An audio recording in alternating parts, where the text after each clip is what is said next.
What's up, bitches? Every time I do a live stream, I'm reminded of how stupid I am. Because I'm like, this isn't how it was working last time. Last time it was easier to do this. So I think I'm live now. It says I'm live now. So I'm going to assume I'm live now. You know, I got to also figure out how to do. Lilith was telling me about mods. I got to figure out the mod situation. You know what I don't like? I don't like how we're recording now, but then when this goes up afterwards, it starts like 30 minutes in already, which I think is kind of weird because some people will go and watch it and then they don't realize that there was like a whole 30 minutes they missed. I guess the video has to process. It's the same reason that when you do a live stream, the comments underneath sometimes don't show for a really long time. I noticed that happened when I went on Joe Rogan. I went to watch the video and it said loading the comments for like a really long time. It took like a day and a half before the comments actually showed up. Okay, so let's I'm going to talk about a few things and then I'll take some super chats from everybody.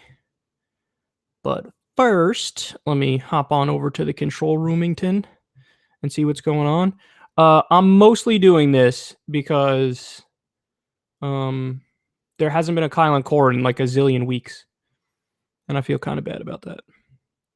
And not to throw Corin under the bus, but I'm going to throw him under the bus. Every time there's a missed Kyle and Corin, it's his fault. It's never my fault. I'm always down to do a Kyle and Corin. So, but he's been busy. He's an actual human being who like goes on vacations from time to time. So he's been away, or he's been working overtime at his job, and he hasn't had the time to do a Kyle and Corin. I have a Swedish fish here. No, I have not sold out to Swedish fish. You know, I remember these being better tasting than they were. I feel like the last time I had Swedish, like when I was a kid and I had Swedish fish, I'd be like, oh my God, these are so delicious. Now they just taste like whatever. I'd rather have some sour shit. Some like the worms that have the sour taste and the little like the sugar on it. That's a lot better than this, I think. Somebody said Swedish fish suck. I wouldn't say suck, but I'd say they're very mediocre. Somebody's got to go to school now. That sucks, man. You're going to miss my live stream because you got to sit in a classroom. Everybody knows I'm more entertaining than whatever's happening in your class. Will I do a Joe Rogan podcast? Will I be on Joe Rogan? At some point in the future, I'm sure I will. Me and him got along really well. And I've spoken to him a few times since I've been on his podcast. And I'm sure, I don't know, maybe like a year or something, I'll go back on. I hate traveling, though. Everybody knows that. I'm a little bitch. He said a long time ago, not to me, but on a podcast a long time ago, that he might actually come to New York and do some podcasts here. I guess he would come here and like do stand-up and then do some podcasts. And if he's ever in New York, you better invite me on for sure. Because that's a hell of a lot easier than going all the way to LA. Okay, so let me start talking about some stuff. I'll take some super chats later. But before I do, bitch. All right, first thing I wanted to talk about was I'm gonna butcher this name so bad it's comical. Arkady Babchenko, which sounds like a name I made up, like fucking around with a friend or something. Arkady Babchenko is, I guess, a Russian journalist or maybe a Ukrainian journalist, but just I think Russian, but very hard on Putin and the Kremlin. And there were reports like 3 days ago, like this guy was murdered. And like every Western media outlet immediately ran like 1,000 articles. Another Putin critical journalist killed. Another Putin critical journalist killed. Well, guess what? I think it was yesterday. Randomly, he showed up on like a TV show. I was like, I'm not dead. And I guess it was some sort of sting situation where there was a hit out on his life. And so they pretended like he was already dead in order to get the try to figure out who did put the hit out on him or something like that. I don't know the details of it. It doesn't matter. Bottom line is, the second that Western media outlets thought they had like another anti-Putin story, they were like, yes, oh, awesome, another journalist killed. It's almost like they revel in it. But then it turned out to be bullshit. And it's like, oh, wow, you guys really jumped the gun. Whenever there's a story that paints an official U.S. enemy as bad, they will immediately run with it and like be really critical. But, you know, flip the script to a U.S. ally, and it's nothing but bending over backwards to try to make it seem like they did nothing wrong. And the perfect example of that is Israel. I mean, Israel massacres journalists when they're wearing a fucking vest that says press, and Israeli snipers are shooting them from 200 yards away, murdering them. And it's all on video, and there's no like, you know, flow of stories and unanimity among the opinions in said stories about how, what a human rights abusing, terrible regime. Maybe they need regime change over there. So I just find it funny how it's almost like the propaganda is so in your face that you can't help but laugh at it. The other thing that I was thinking about yesterday, because Trump keeps doing it, he's like a broken record. He's like a musician that has their greatest hits, and he just keeps going back to his greatest hits to make his audience cheer.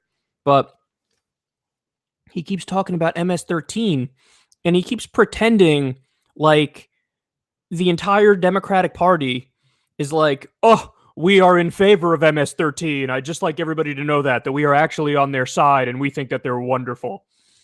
And I'm just, like, I'm stunned by the fact that his supporters are going with that, and he keeps saying that as if it's not the most obvious straw man in the world. Like, it requires the bare minimum amount of intellectual honesty to admit that when Democrats went after Trump for that comment that he made, they interpreted what he said as, you know, all undocumented immigrants coming in the country are animals. And I played the clip for you guys. Now, in my opinion, I genuinely see how you can interpret either thing from what he said. But what's stunning to me is how Trump is just pretending like every Democrat is actually defending MS-13, a vicious gang where they have fucking tattoos on their face and they fucking kill everybody in sight. And no, nobody's defending MS-13. They're saying, hey, man, we think you just called all undocumented immigrants animals, and that's what we have a problem with. But, you know, you have Trump going around acting like they love MS-13. Democrats love MS-13. And then the irony beyond that is, you know how you could actually effectively fight back against a gang like MS-13 and other gangs? By ending the drug war, by legalizing marijuana at a federal level, by decriminalizing all drugs. Because how do you put gangs out of business? How do you crack down on the black market? And how do you reduce crime? Well, very simply by legalizing the product, taking it off of the black market so that they go out of business. Because nobody's going to want to go to some shady, you know, back alley dealer to get some drugs when they could just go to CVS or Walgreens, or, you know, how there's like liquor stores and stuff. Imagine if there was just, well, they already have this in like California and Colorado and stuff, but they're like a weed store. Yeah, I'm just going to go to the weed store and get some weed. You know, who wants to go to a back alley with some shady characters when they could just buy it legit over the counter? Even if it's slightly more expensive, when you go to a legit store, the overwhelming majority of people are going to want to go to a store. So it's like a death blow to gangs like MS-13 if you end the drug war. But Donald Trump is pursuing policies that embolden MS-13 while he's lying about how Democrats love MS-13. That's what they do. They love MS-13. And I'm just it's just so dishonest. Like, I try my best to always assume good intent among people and think like, oh no, they believe whatever it is they're arguing. So they're arguing in good faith. And I try my best to stick to that as much as possible. But there are so many examples where I just don't see how that interpretation is reasonable. Like, all you can view that as is Donald Trump and his supporters, many of his supporters, I should say, they're not acting in good faith. They're not being intellectually honest. It's like obvious that Democrats are not pro MS-13. They're pro undocumented immigrants, and they don't want them all to be lumped into the same basket and treated like shit. And then there's a really sad story I want to talk to you guys about. Harvard just released a study, and I'm sorry that I'm chewing these, but they're too good. I just said they were mediocre. Now I'm saying they're good. I contradicted myself. They taste good when you're really hungry. I'll leave it at that. I just worked out too, which is like, why are you eating Swedish fish after you worked out, you asshole? I agree. Why am I doing that? It's fucking stupid. I'm a jackass. So a Harvard study estimated that at least 4,645 people died in Puerto Rico due to Hurricane Maria. The official death toll, you ready for this? So this is what the U.S. government admits. And Puerto Rico is a U.S. territory, so we obviously bear responsibility in the fallout. FEMA's supposed to be there. They're supposed to be helping, making sure everything's okay, getting them back on their feet, rebuilding infrastructure. And to an extent they did, but Trump tried to make clear early on, like, this is not my Katrina. This is not my Katrina. No matter how you look at it, it's not my Katrina. And he honestly, in the fallout of when the hurricane hit, he was bragging about how low the death toll was. I mean, think about that. In the wake of the devastation, he goes there and he starts bragging about how low the death. Oh, we should be very proud. Low death toll, very proud. And that's him basically saying, this is not my Katrina. So don't look at me like George W. Bush. I'm successful. He's not. The official death toll is 64. That's what they admit to. The Harvard study says 4,645 people minimum. So that is such a motherfucker, man. Holy shit. Mother Nature is, if Mother Nature wants to fuck you up, you're done. You got no hope. Lilith was telling me a while ago, I got a text from her, I don't know, maybe 2 weeks ago now. She was like, be careful. There's a tornado watch in your area. I was like, what the fuck? So I start looking at the weather, and it's true. I looked outside, guys. It went from like a sunny day, beautiful outside, pretty hot, but beautiful in terms of sunshine and everything, blue skies. All of a sudden, it was like a fucking scene from The Day After Tomorrow, that goofy-ass movie, where like the sky just turned like the most ominous shade of gray I had ever seen in my life. The wind kicked up. There was supposed to be hail that came. Now, I didn't end up getting hail. I spoke to somebody who did get hail, and it looked like a tornado could hit any second.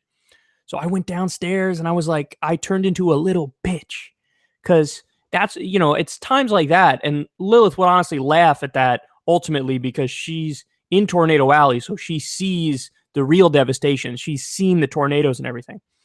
But that's when you realize, like, oh shit, we're all just like on borrowed time. Because if you're in California, there's going to be a big ass earthquake that hits at some point, and you're overdue for it. If you're in Florida, for example, they get walloped by hurricanes all the time. You go from the south and then move north towards the northeast, and that entire area there just regularly gets hit by hurricanes. Where I am in New York, sometimes we get hit by hurricanes, but usually it's at the tail end. But like, no matter how safe you think your place is, it's just not. There's the fucking super volcano that can go off. Like, we have that in the United States, and if that thing were to blow, forget it. Like, more than half of the continental United States would just be wiped out from a supervolcano and the fallout as a result of it. So nothing's stable. And then when you read, like, we had Hurricane Katrina back under Bush, you would think that since then they would have, FEMA totally ready to go for if another situation like that were to happen, and we'd have all the procedures in place to fix everything and ameliorate the damage of any kind of natural disaster. Bitch, that is not the case at all. Think of how like the DMV works and how it's really shitty and just kind of like scrapped together. That's fucking FEMA too. Like, they'll have some crates of food and they'll have some fucking rafts and shit, and they fly it in there, but then the distribution networks aren't there anymore because the people who are supposed to be the first responders in Puerto Rico weren't able to get to the place where they can get the goods and then distribute them to the people. So, and the other thing is, how many people of that 4,645 people, how many of them died from like starvation? Because that could have happened. Like they survive the hurricane and then it's like, oh, we don't have any food or any way to get food. And there's no way to travel now. So, I mean, the fact that this shit is happening and like in the modern day, it's like, wow, we are all fucking. It just reminds you how human you are and how fucking fragile you are when it really comes down to it. And it's some really scary shit. So there's some other stuff I was going to talk about, but I think I'm actually going to have to save that for the show for tomorrow to do proper segments on it. So I guess now, skis, I will start taking some super chats if I can find. Yes, I can. Here we go. All right, hit me, bitches. Oh, before I do that, let me ask a question. Do I have the new emblem for the live stream set up? Or is it the old radio wave emblem? Because I tried to change it to the new one, and I'm not sure if it worked. Like, it looks like it didn't work when I tried to change it. So is it the old one or the new one? Is it the old emblem or the new emblem for the Secular Talk screen? Like when I started the live stream and it showed up? Some people are saying it's the old one. Fuck, man. Why is everything so goddamn difficult? I tried to change it and it just like wasn't changing. And I'm like, well, this should not be this fucking hard. God damn it, that's annoying. Okay. I'll figure out a way. I'll figure out a way.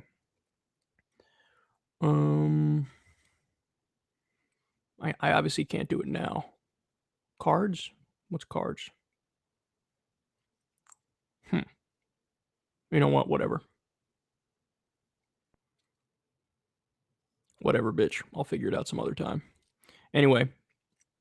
Ask away, motherfuckers. And I'll chomp away on these Swedish fish. I'm such a hypocrite because it annoys the shit out of me when people are doing a stream and they make mouth noises, and then here I am with this mic that picks up every little noise you make. And I'm eating Swedish fish.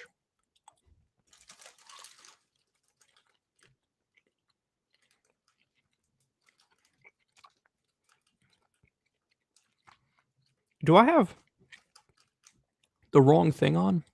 Top chat, live chat. All messages are visible. Some messages, such as potential spam, may not be visible. Whatever.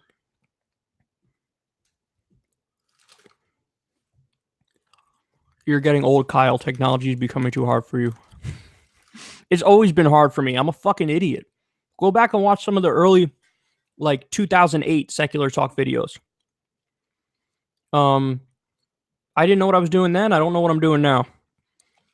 Is Linda Sarsour a bad representative for the left? Yes and no. I mean, she said some stupid shit about like Sharia back in the day, but I think now she's not in favor of a theocracy. She supported Bernie Sanders, for fuck's sake. That guy's secular as secular can be. Growing hemp in the Appalachian Mountains for biofuel to get away from Saudi oil influence and give those people jobs to go back to. Didn't they legalize hemp recently? In Kentucky, or they're trying to? They need to do that. I enjoy the Allison Hartson interview. I hope the polls are skewed and not taking into account certain factors. Well, all she needs to do is get to the general, and then she has a very good chance. So as long as she's in the top 2 for the primary, which she very well could be, then she's in the general, then we're really talking. Kyle, I'm planning on joining an electrician union, and I was wondering why there's hate against unions in general. Well, that's the propaganda that we've been fed over the years, that unions are bad and they make people lazy, and you know they make it so that workers get more than they need or whatever. But that's just the propaganda that's been coming from management. Bottom line is, strong unions equal a strong middle class. And are there some downsides to it? Sure. You do get the occasional old guy that's lazy as fuck and still gets paid well. But I think that aspect of it is a necessary evil, so we continue to have a strong middle class. So I think the hate against unions is largely unmerited. Sargon wants you to come to his Manhattan events. Wants to discuss things on stage. He didn't know how to reach you, though. Email him. Write down his email.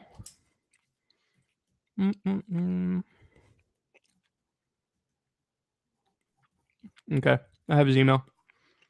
I'll reach out to him. Thank you. I enjoyed the Allison Hearts interview. Love the show, but I'm joining the Navy. I'm as left as you are, with maybe a couple exceptions. Should I just avoid all political conversations? I just find it hard not to call out bad points. I don't know, man. That's a tough one. I mean, you're going into what's probably a hotbed of not conservatism necessarily, but the way the military is designed, you have to listen to your higher ups. Like, that's the design of it. It's very hierarchical. It's very authoritarian in that respect. I don't say that as a pejorative authoritarian. I say it as like, it's just the nature of what it is. So I don't know. That's a difficult one, man. That's a difficult one.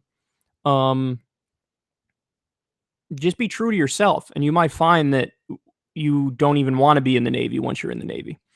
I've had some friends who've been, involved in the military. Some of them stayed for a while, but others dipped their toe in the water and were like, fuck, I can't do this. So that might happen. Take my money, you lesbian some bitch. Is there some amount of moral ineptitude you are willing to put up with for the right policies? Moral ineptitude. I'm not sure what you mean. So let me ask, are you talking like FDR packing the courts, for example, which is unethical, but the ends justify the means type thing? Is that what you're asking me? If I'm okay with that? I think that's what you're asking me, but I'll wait for you to clarify. On Syria, I haven't heard you or Jimmy Dore report on the Kurdish revolution in direct democracy and feminism, all while fighting ISIS. What are your thoughts on the Kurdish Rojava and stateless societies? I have weighed in on the Kurds, and I've spoken about how we've always shafted them because of our alliance with Turkey. The Kurds have like an all-female fighting force. I'm not sure which Kurdish branch that is, but yeah, I think they've always gotten a bad rap. They're very leftist, and they're very secular, and they're kind of like a natural ally, I should say, of the West in a lot of these fights because of our unholy alliance with Turkey. We've stabbed them in the back multiple times. So I think the Kurds have always gotten shafted by us, and I think that's fucked up. Your sun sign is Aquarius. While you probably think the zodiac is complete BS, do you identify with any of the Aquarius traits? Aquarians equal passionate humanitarians that seek truth above all. I like to think I'm a passionate humanitarian that seeks truth above all, but I don't think that has anything to do with my sign. I just think it's a coincidence I happen to embody some of those traits. But that's the way those things are designed. Like, they say things that are sufficiently vague where you can basically call yourself, that no matter what. Like, one of the tricks they do is like, you're very good to people once you get to know them, but until you get to know them, you're very reserved and private and to yourself. It's like, well, yeah, that's everybody. So, I happen to embody those traits, I like to think, but that's not because of when I was born. How is a fetus not classified as a parasite? Feed off host, sends neurochemicals to host, isn't independent. Blastospheres are closer to tumors. Medicare for all will make abortion public funded. I mean, I think we don't classify a fetus as a parasite because of what it will eventually become. But I mean, aren't humans parasites too, technically, by your definition here? Because we really have fucked over the earth in so many ways and like fuck everything over in the process, including the environment. But yeah, I think Medicare for all would fund abortion, but you could still regulate it. I'm in favor of abortion regulation. So, you can't do like a late-term abortion willy-nilly for no reason whatsoever.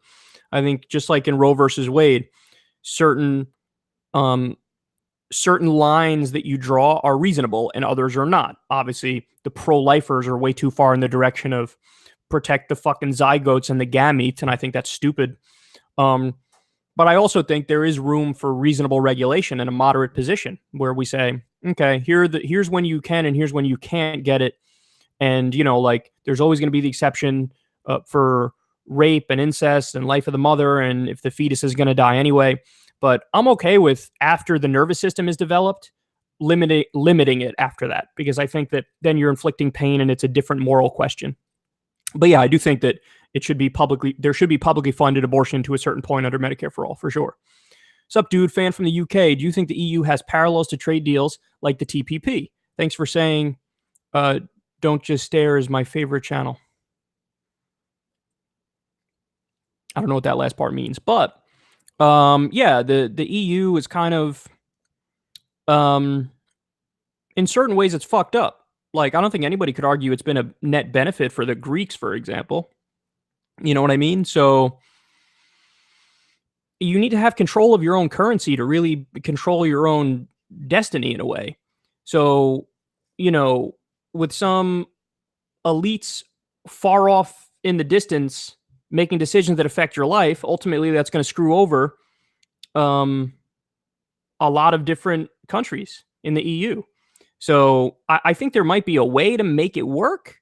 I just don't know exactly how you do that. But yeah, typically trade deals are crafted for the benefit of the elites. And that's the case in the US. I'm sure that's the case with the EU. And, you know, I'm somewhat of a protectionist, but I do think you should have trade out of necessity. And if there's a way to do these deals where you don't shaft workers and regular people in the process, I'm in favor of it. But obviously, the way that the overwhelming majority of trade deals are crafted today, it screws over working people. So yes, I would be strongly against any kind of trade deal that screws over regular people. So the EU, I'm sure, has tenets of that, but it's how do you fix it? How do you go about? Do you totally scrap the idea of the EU in the first place?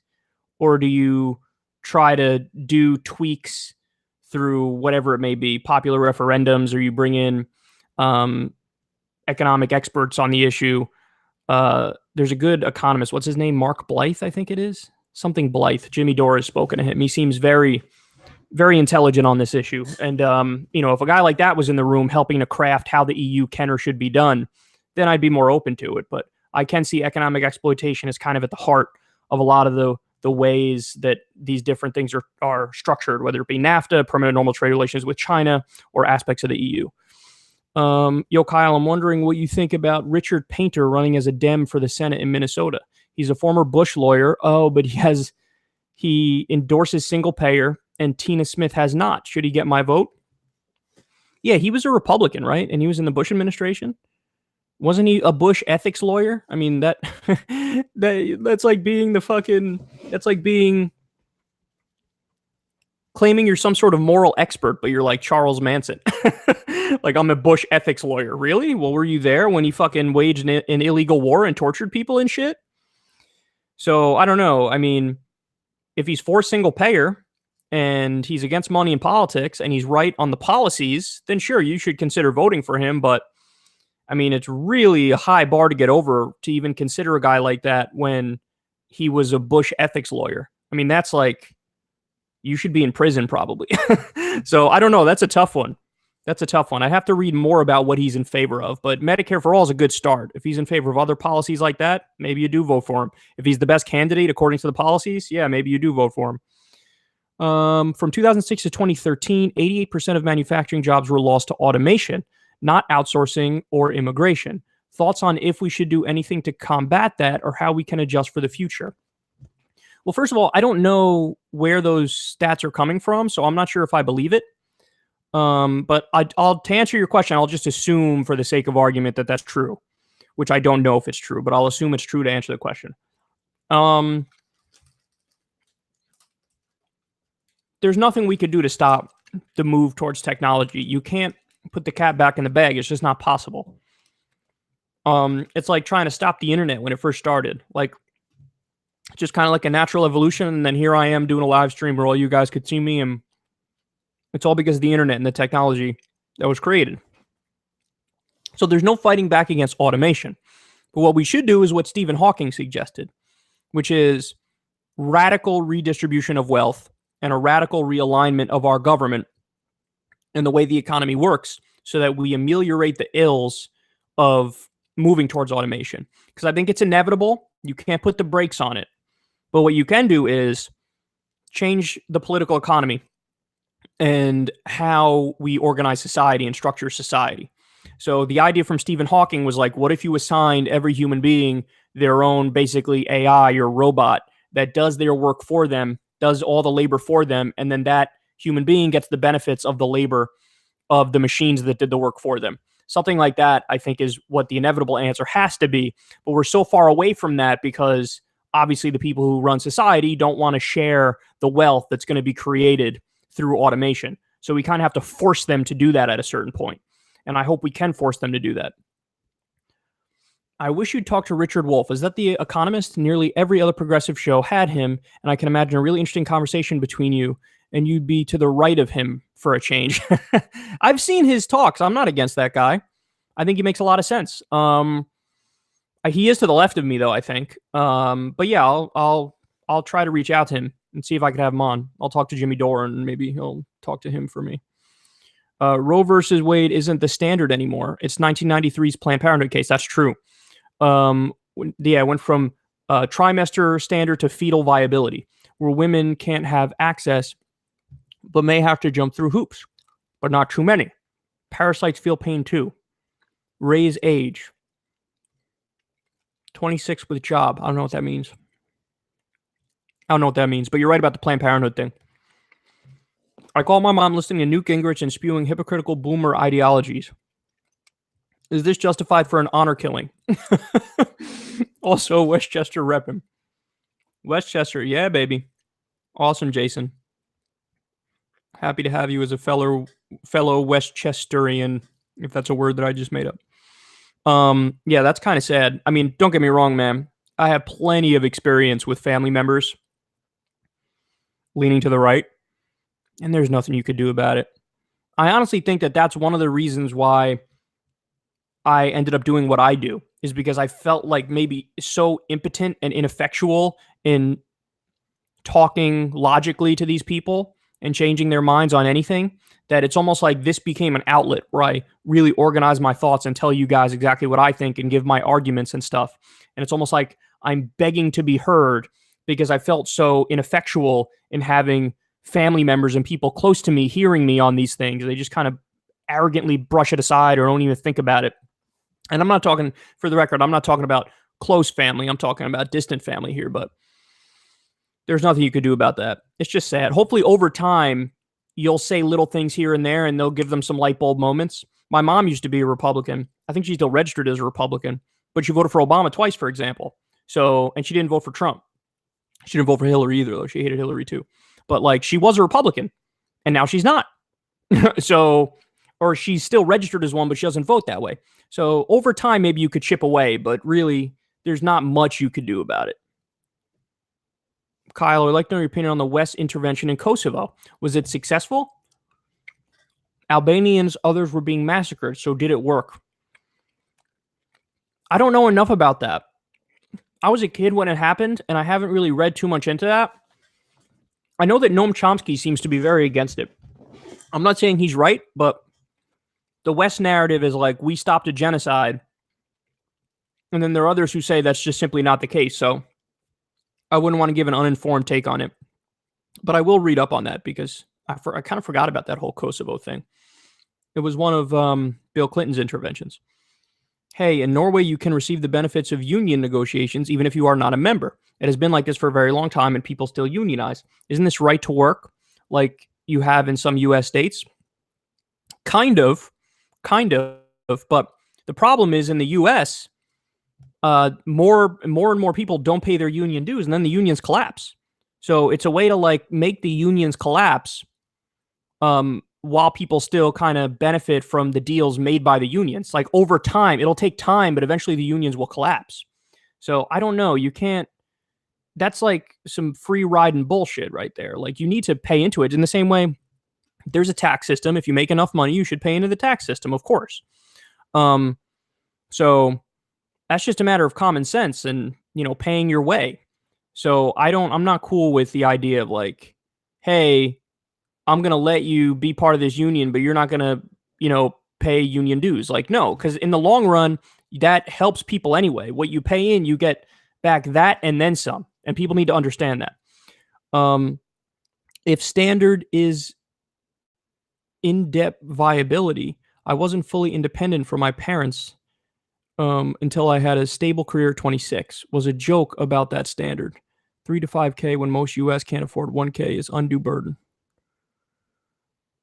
It's been around years since you renovated your studio and purchased a ridiculously expensive desk. When are you gonna have guests in the studio? I don't know. I should probably get a better angle of that desk so you guys can see it, but I tried to get one and it just didn't work. Maybe I'll set up another camera so I can cut to that, but then that looks shitty. Ben Shapiro does that and it looks ridiculous. Like he'll be talking straight and then there'll be randomly a camera from the left side too. And it's like, why did that you cut to that camera? Just talking to the fucking camera. So I don't know. It's a little goofy and weird, but I should show you guys that desk. That desk is awesome, but you don't get a good view of it from the way everything's recorded. But guests in studio, I'm not sure. It's hard, man, because unless you're somebody like Joe Rogan, he can get anybody on his show because his show is gigantic. But when you're me, nobody wants to travel from fucking LA to be on Secular Talk. But I don't know. I think the way we do the interviews, I don't think there's anything wrong with it. Hey, Kyle, huge fan. Been watching your show since I was 11 years old. Wow. Back in 2011. You should watch Carrie Welder's video on gun control. I really think it would change your mind on the issue. Well, I'm not, Ava, I don't know what that's supposed to mean, though, because what is my stance on the issue? The ultimate moderate position of like, hey, we shouldn't have gun anarchy. We should have bare minimum regulations, common sense things like universal background checks. So I don't know what that means. Like, what is that? You think this person is going to make me a gun anarchist? Or you think this person is going to make me in favor of stricter gun laws, like gun banning? I don't know. Have you heard about Stamp Stampede? If not, look it up. You should do a segment. It's about stamping paper money with anti-money in politics messages. That's weird. I've never heard of that, no. What do you think of the idea of the bigotry of low expectations? Do some people on the left suffer from it? I don't know. That's a good question, though. I think that that's kind of a straw man of the position of many people on the left, because like the classic example people trot out is Islam. Like, why don't left wingers criticize Islam more? And then people will make the argument you say, like, oh, this is the bigotry of low expectations. They expect less from Arabs and Muslims, which shows that they really don't want to treat them as equals. But I don't think that's the reason. I think the reason why you have less criticism of Islam from liberals and leftists in the West is very simply that the United States has waged a war on terror since 2001, really. And there's been the deaths of, hundreds of thousands, if not millions, of innocent Muslims under that war on terror. So when the U.S. government, the leader of the West, the world's sole superpower, just went fucking nuts and massacred all these innocent Muslims and did it with drones and did it through boots on the ground with all-out wars in Iraq and Afghanistan. The idea that we can then like turn around and start lecturing Muslims about reform, it's like they have the right to look at us and be like, hey, asshole, how about you reform your own goddamn government in the U.S. and stop them from murdering us? So it's just like, I think it's prioritizing among Western liberals that they feel like, well, we have the moral responsibility to try to stop our government from massacring innocent people. So that's where I'm going to spend the bulk of my time, is trying to stop the crimes that I feel somewhat responsible for because my tax money pays into it. The idea of like, no, let me spend more time criticizing the religion of some other, it's like a weird thing to prioritize that above something you are literally more responsible for. So that's what I think it really is. I don't think it's the bigotry of low expectations. Sorry if I missed some of these guys. There's a lot rolling in now. Since Dems won't change, what do you think will happen when GOP get 38 state legislatures and can make constitutional amendments without Dems? Once GOP bans all the values Dems claim as differences. I don't necessarily agree with your analysis here. You said since Dems won't change. That's not totally true. We're half winning. So the populist left revolution, the Bernie Sanders revolution, is half winning right now because our revolution and Justice Democrats have won about half of their races. So it's not about making Dems change. It's about kicking out the establishment Dems. Now, you're right that they're going to fight back, and they're going to, in many ways, even rig it in the process to fight back. But that doesn't mean that they definitely will win. We have a very good chance at winning, if you will. So I don't think that the GOP will get to the point where they can make constitutional amendments. So I kind of reject the framing of the question there. Have you read anything about the Tommy Robinson case? It's a raging topic currently in conservative media circles. Curious to hear any left-wing perspective on it. No, I haven't read much about it. I also saw that it kind of blew up on Twitter. But from the one article I read on it, it seemed like he was just arrested for contempt of court. So I don't know the specifics of it, but if he's arrested for contempt of court, that's a legitimate thing to arrest somebody over. You know, the idea is you can't like interfere in the process when there's a case ongoing. And, you know, there was like a ban on the media reporting on the rape gang case that was going on. And that's not because they're trying to protect the rapists, as many people on the right are kind of implying. It's because anytime there's any court case, you want to not taint the case with media reports that then people on the jury can then read, and then it can bias them for when they make their ultimate decision, which they don't want. That's what, like, I was on a jury not that long ago, maybe about 2 or 3 years ago, and they were like, hey, you're not allowed to speak to any media outlets about what's going on here. So it's kind of like a gag rule, if you will. And they try to weed out the jury to find people who haven't heard anything about it yet and are totally objective about it and are not tainted by, you know, outside influences. Because everything you hear in that courtroom is supposed to be, you know, the fair and impartial view of things, and you get both sides and then you make your decision. So my understanding was that he was kind of impeding that process and tainting the case. And, you know, the judge said something like, hey, he's really threatening all the hard work that went into this case. And this case, you know, we don't want it to be thrown out because this asshole is acting all nonchalant with that information. So he was arrested on contempt of court. So, you know, in terms of how long he's been in there, I don't know. It does seem a little overkill because it's like 10 months or something like that. But those rules are there for a reason. Like even in the US. So we have complete free speech here, free speech absolutism, but you know, you still can't yell fire in on a plane or in a crowded movie theater, and you can't do direct threats of violence. And another thing is, in order to make sure there's a fair and impartial trial, you can't impede that process. So that seems to me, from the article I read on it, that was what I took away from it.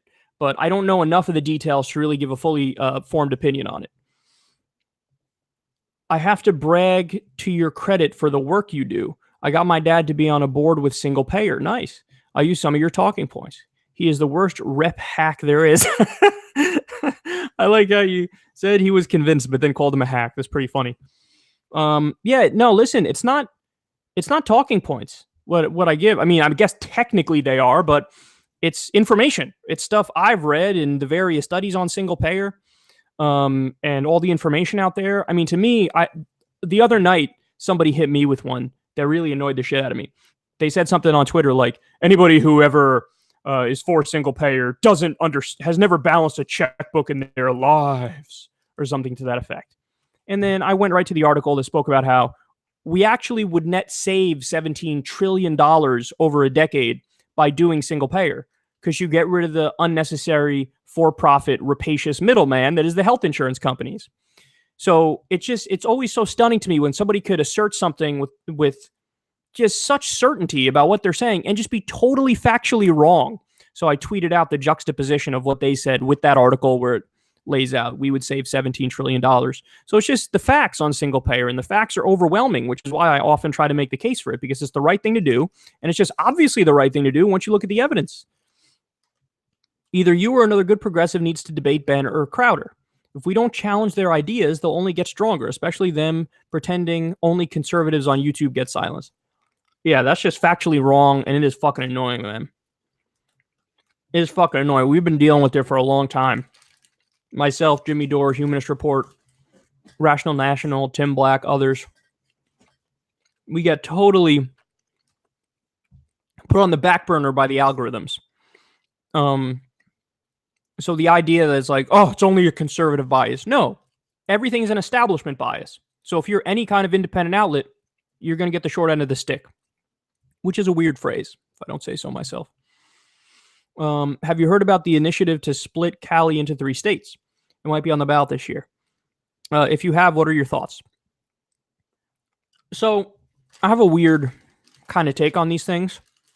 I think we should try everything possible to make it work the way it is in the U.S.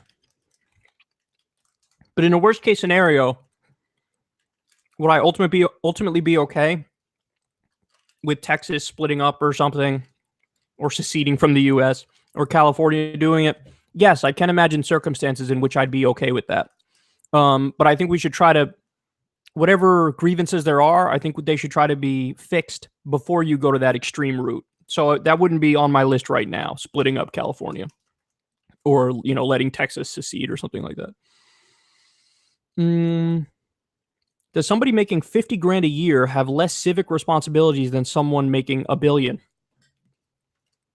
I think as a matter of sheer pragmatism, yes, the more money and privilege you have, the more of a responsibility you have in order to be a good person and fix the system. And it's incumbent upon you to be responsible with the wealth and power that you've accrued, whether through regular means or not, or otherwise. What I mean by that is whether or not you inherited it or whether or not you earned it in the system. Yes, I do think that just by virtue of the fact that you have more power in the system we have, you do have more responsibility. So yes, I think that's the case, just as a matter of sheer pragmatism more than anything else. What do you think about Jeremy Corbyn and the Labour Party having their T-shirts made on Bangladesh while giving speeches about workers' rights? Is that not as bad as Trump? Well, first of all, let me just say, I don't know how true that is. Maybe it is true, maybe it isn't true. I feel like stories like that, it's always an attempt to be like, I gotcha. When if you dig deeper in the story, oftentimes with right-wingers, it's just stupid. Like they did this with Bernie Sanders, and he has 3 houses. And it's like, well, number one, he never proposed a law that said people can't own 3 houses. And number 2, he's still the poorest member of the Senate. And number 3, one of them was like inherited after Jane's mother died or something like that, or grandmother died or something like that. And they lie about how expensive the houses are. They're not expensive. So I don't know. This seems like a bullshit attempt to do a gotcha when the Labor Party is obviously better on trade issues than the Republicans are in the U.S. But yeah, having said all that, if their shirts are made in Bangladesh and now they know it, then yeah, Jeremy, they should probably take some sort of steps in order to change that. If Bernie is president, what route is best, executive order or something else? I don't think you can do it through executive order. I don't think you can. I think you would have to get it through Congress. But that's where, strategy comes in and how to play politics comes in. You have to be able to play politics correctly to get the correct policies. So number 1, you need a hell of a lot more Democrats elected, and they need to be populist left Democrats. And then number 2, even when that's the case, Bernie has to know how to twist arms and really threaten politically. And, I often said this about Obama. We could have gotten single payer when Obama was president if he really wanted it, because there were only some Dems who were blue dog Dems who ultimately wouldn't have voted for it. And it was incumbent upon Obama to call them into his office and basically say to them, listen, you have 2 options. If you vote for this bill, single payer, I will campaign for you and you will win your reelection because I'm the president and I'm massively popular. At the time he was. Or number 2, you can vote against this bill, in which case I will end your career and you'll never have a career in politics ever again. I'll campaign against you. We will fund a primary opponent against you and you'll lose. So you make the choice. So that's what you have to do. You have to play politics and you have to politically threaten people who aren't doing your bidding, because your bidding is the bidding of the American people. So you're saying, hey, do the bidding of the American people or else, or you're going to lose your career and I'll make sure of it. So that's That's what Bernie needs to be able to do if he has a Democratic supermajority and if he becomes president, because then you can get change. You're never going to get it through negotiation or concession or compromise. The way we've gotten change, important change in this country, is actually never through that route. It's through popular movements from the bottom up, where they say, do this or else. So that's what we need to keep in mind about that. Would you support a civilian service draft if it were modeled after FDR and draftees were compensated and given GI Bill style benefits? What should it look like if it were established? I'm not in favor of a draft. I've heard people make arguments like, oh, if there was a draft, we'd be a hell of a lot more willy-nilly with going to war. Maybe. That may be true. But it's just inherently anti-freedom. Like, that is a really tyrannical idea. Like, hey, you're born on this random patch of dirt, and then now I'm going to force you to go fight and very likely die in a war that I'm not even going to ask you if you agree with it or disagree with it. I'm just going to force you to go do it. I can't imagine an idea that's more against freedom than that. And then, of course, given the current political circumstance in the U.S., are you fucking kidding me? We have 900 military bases around the world. We have a shadow war going on right now in Africa. We're bombing 8 different countries. We have a full-scale war in Iraq and Afghanistan still to this day. So if I had my druthers looking at the political circumstance, I would pull the troops out of everywhere. I'd pull them out of everywhere. And I'd slowly but surely decrease the number of bases we have around the world.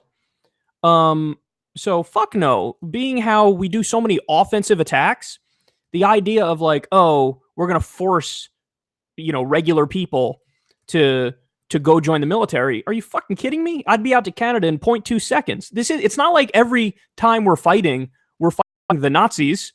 Like, we are doing wars of aggression.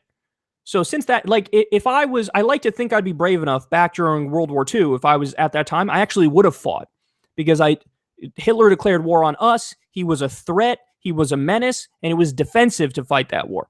So I like to think I would be brave enough to defend my country in that circumstance. But every war post-World War II, not only would I not fight in it, I would do everything I can to fight to stop the war from happening or to pull us out of there. So no, I'm totally against a draft. You think the current housing market, homes are exploding in price, will crash the economy like in the late 2000s? Lost my childhood home in the last recession. I'm sorry to hear that, Brian. Yes, I do think there's going to be another crash. However, I don't know exactly what the catalyst of that crash will be. So there could be, it could be from the totally unregulated multi-trillion-dollar derivatives market. It could be from the student loan debt crisis. It could be from the credit card debt crisis. It could be from housing yet again. So there's a million ways in which the bubble can burst, but we're in a bubble and it's going to fucking burst. And the fact that people still pretend not to know that, or actually don't know that, like Donald Trump and the Republicans and the idiots in the mainstream media and on CNBC, the so-called business expert channel, it's the most frustrating thing I've ever seen in my life, because it's like, how do you not see it? It's right in front of your face. Take my money, you lesbian sumbitch. Yes to the FDR court packing scheme, but I also meant for you to consider potential criminal history and corruption if you want to make a distinction. Where's the line if there is a line? So when you look at FDR's court packing scheme, basically that's totally unethical, but he thought the ends justified the means, because then we'll get the right policies and the right decisions in court cases if we have people like him on the court. I'm ultimately not okay with that, because I believe in objective standards, and you have to hold yourself to the same standard you hold other people to. So if a Republican packed a court, we'd all be screaming about how that's the worst thing in the world. Therefore, if a Democrat, even a Democrat who's right on the issues, packs a court, I'm not okay with that. In terms of, for me to consider a potential criminal history and corruption, no. I mean, I guess I would become a criminal if, say, a family member needed medicine and we can't, we don't have the money to get the medicine, and then I can go into a pharmacy and steal it. Yeah, in that case, I'd definitely be a criminal to save a family member's life or a loved one's life, of course. But in terms of doing corruption, no, there's no legitimate reason for corruption. In fact, I think I would punish corruption almost like it's murder, because I think corruption really erodes civil society and destroys it. and makes it so that we have an oligarchy and a government that's not of, by, and for the people. So I think corruption should be up there with the worst possible charges like murder or assault or something like that, or rape. So I'd punish that much more strictly. Hey, just found out that Ro Khanna has a net worth of $27 million and takes money from Silicon Valley. I can send you the link if you want, but is it true? I have no idea what Ro Khanna's net worth is, but frankly, I don't care because he votes the right way on all the policy issues. I don't like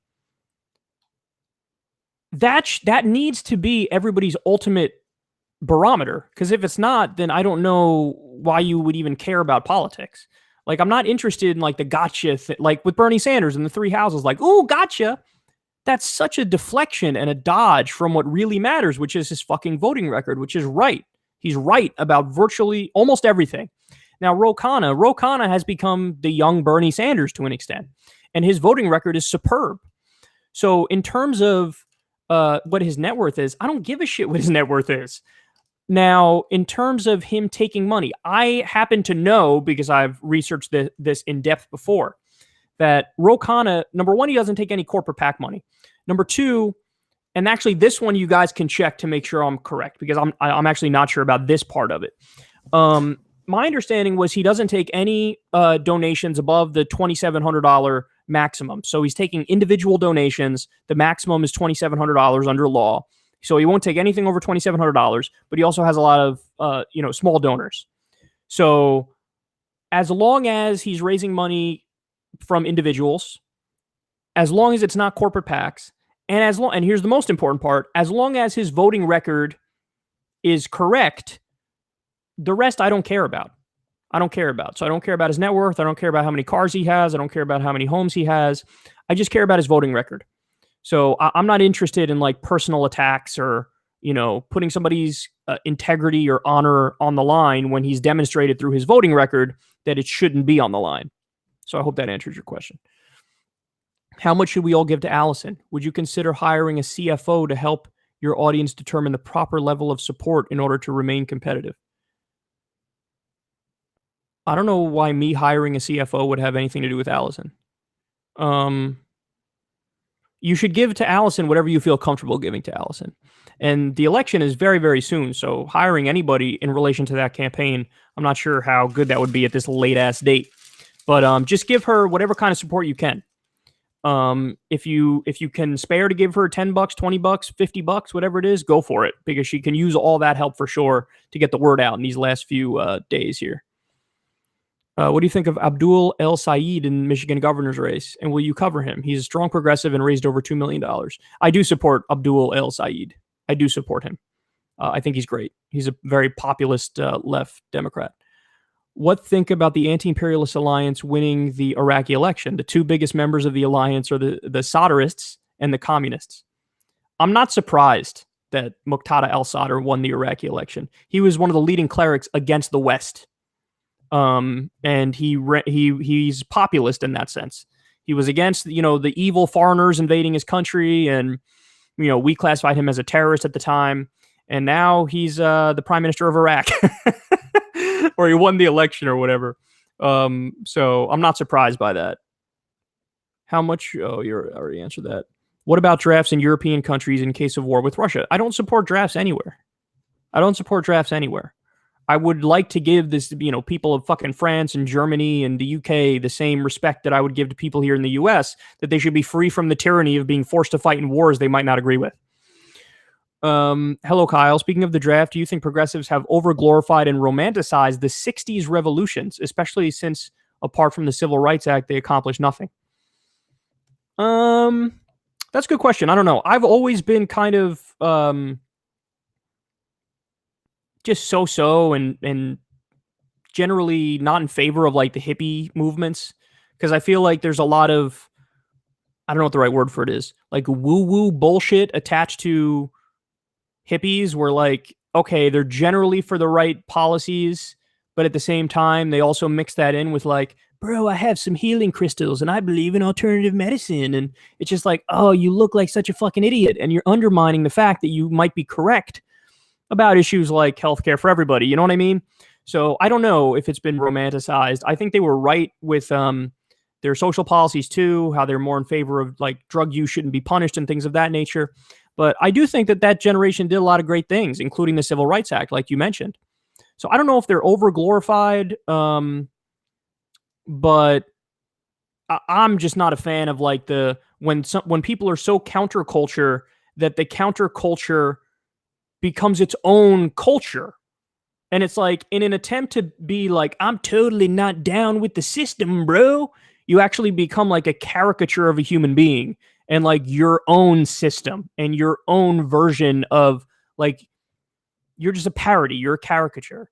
You're like what somebody would look like if they were trying to pretend like they're really against the system. You know what I mean?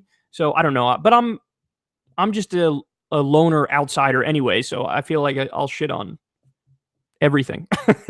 But yeah, they did some good things in that generation. But yeah, some of the things I just found particularly annoying. Jess Phoenix of the California 25th tried to contact JD, but never heard back from them, just passing the message along. How bad is Tulsi's Islamophobia? I heard it was pretty bad from leftists. Want to know your opinion. I don't know what they would point to say that she's an Islamophobe. I really don't. I think she was against the Iran deal, which is a policy issue where I am totally against her. Totally against her on that. 100%. But she's been correct about Syria, and I think a lot of the shit that they claim that she's an Islamophobe with is saying that like she is against the rebels in Syria. And it's like, that doesn't make you an Islamophobe. That makes you correct, because at least 60% of the rebels are Islamist extremists, according to a think tank report on this from a few years ago. So I don't know what they're using to claim that she's an Islamophobe. I just know that on issues of war, she's been correct and a consistent anti-war voice. Oh, I know what it is. I just remembered. She's been, she has like some alliance with, or she's talked positively about Modi's government in India. And Modi is basically like, he's the leader of India, but he's also been accused of basically having like a Hindu Taliban, if you will. And there's been vicious crackdowns on the Muslim population in India. And she still had kind words for Modi. So yeah, on that front, Tulsi, what are you doing? Back the fuck away from aligning yourselves with that fucking asshole. Thoughts on Dems' plan for single-payer munitions for all? Top ramen for all? Make donors great again? HRC list too big to not buy? I really don't understand your question. But I see hashtag free Peter douche. I think he's back. He's back on Twitter. He just has a different name now. But yeah, it was fucked up that they banned that guy. Yet another example of, for those of you who don't know, Peter douche is a guy who he was making fun of Peter Dow, who's like the most comical, hilarious Hillary bot ever. And just like so in favor of her that it's so stupid.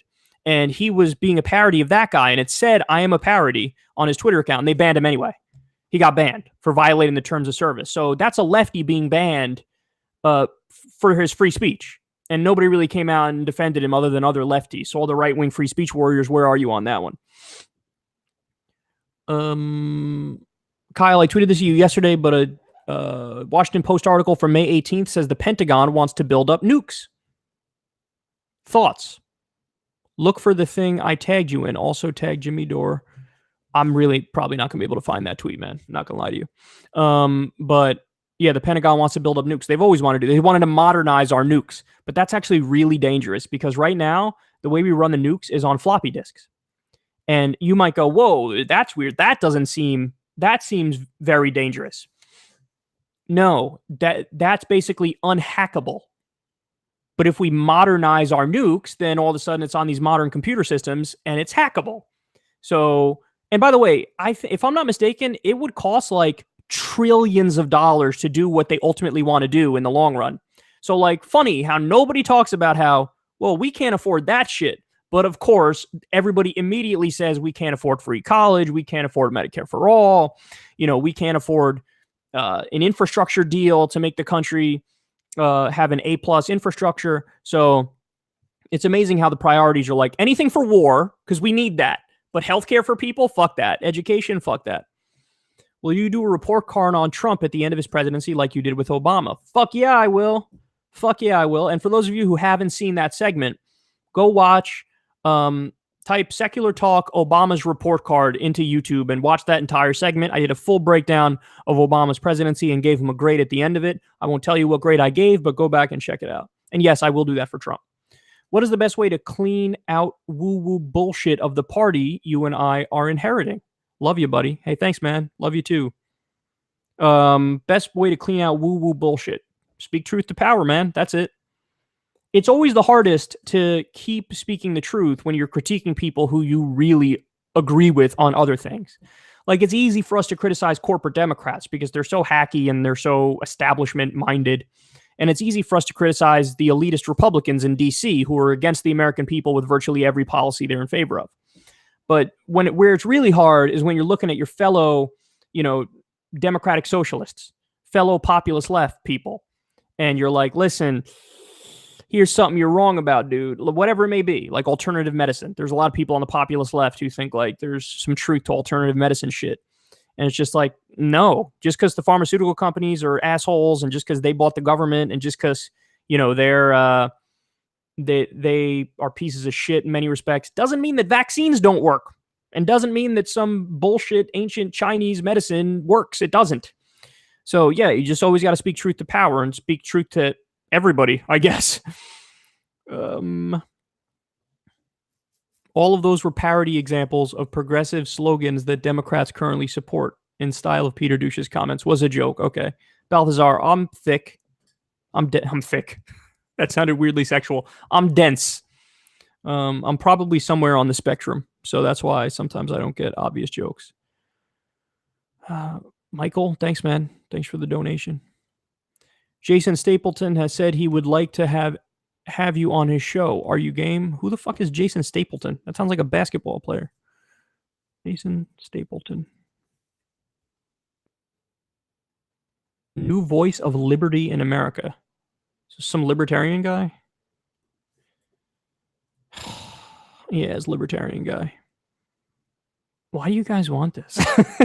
I don't get it. Why do you want this? Do you want me to agree with him on social issues? Because we'll agree on social issues if we talk. But you probably want the fight. You want the economic fight with each other, which is just like so tired.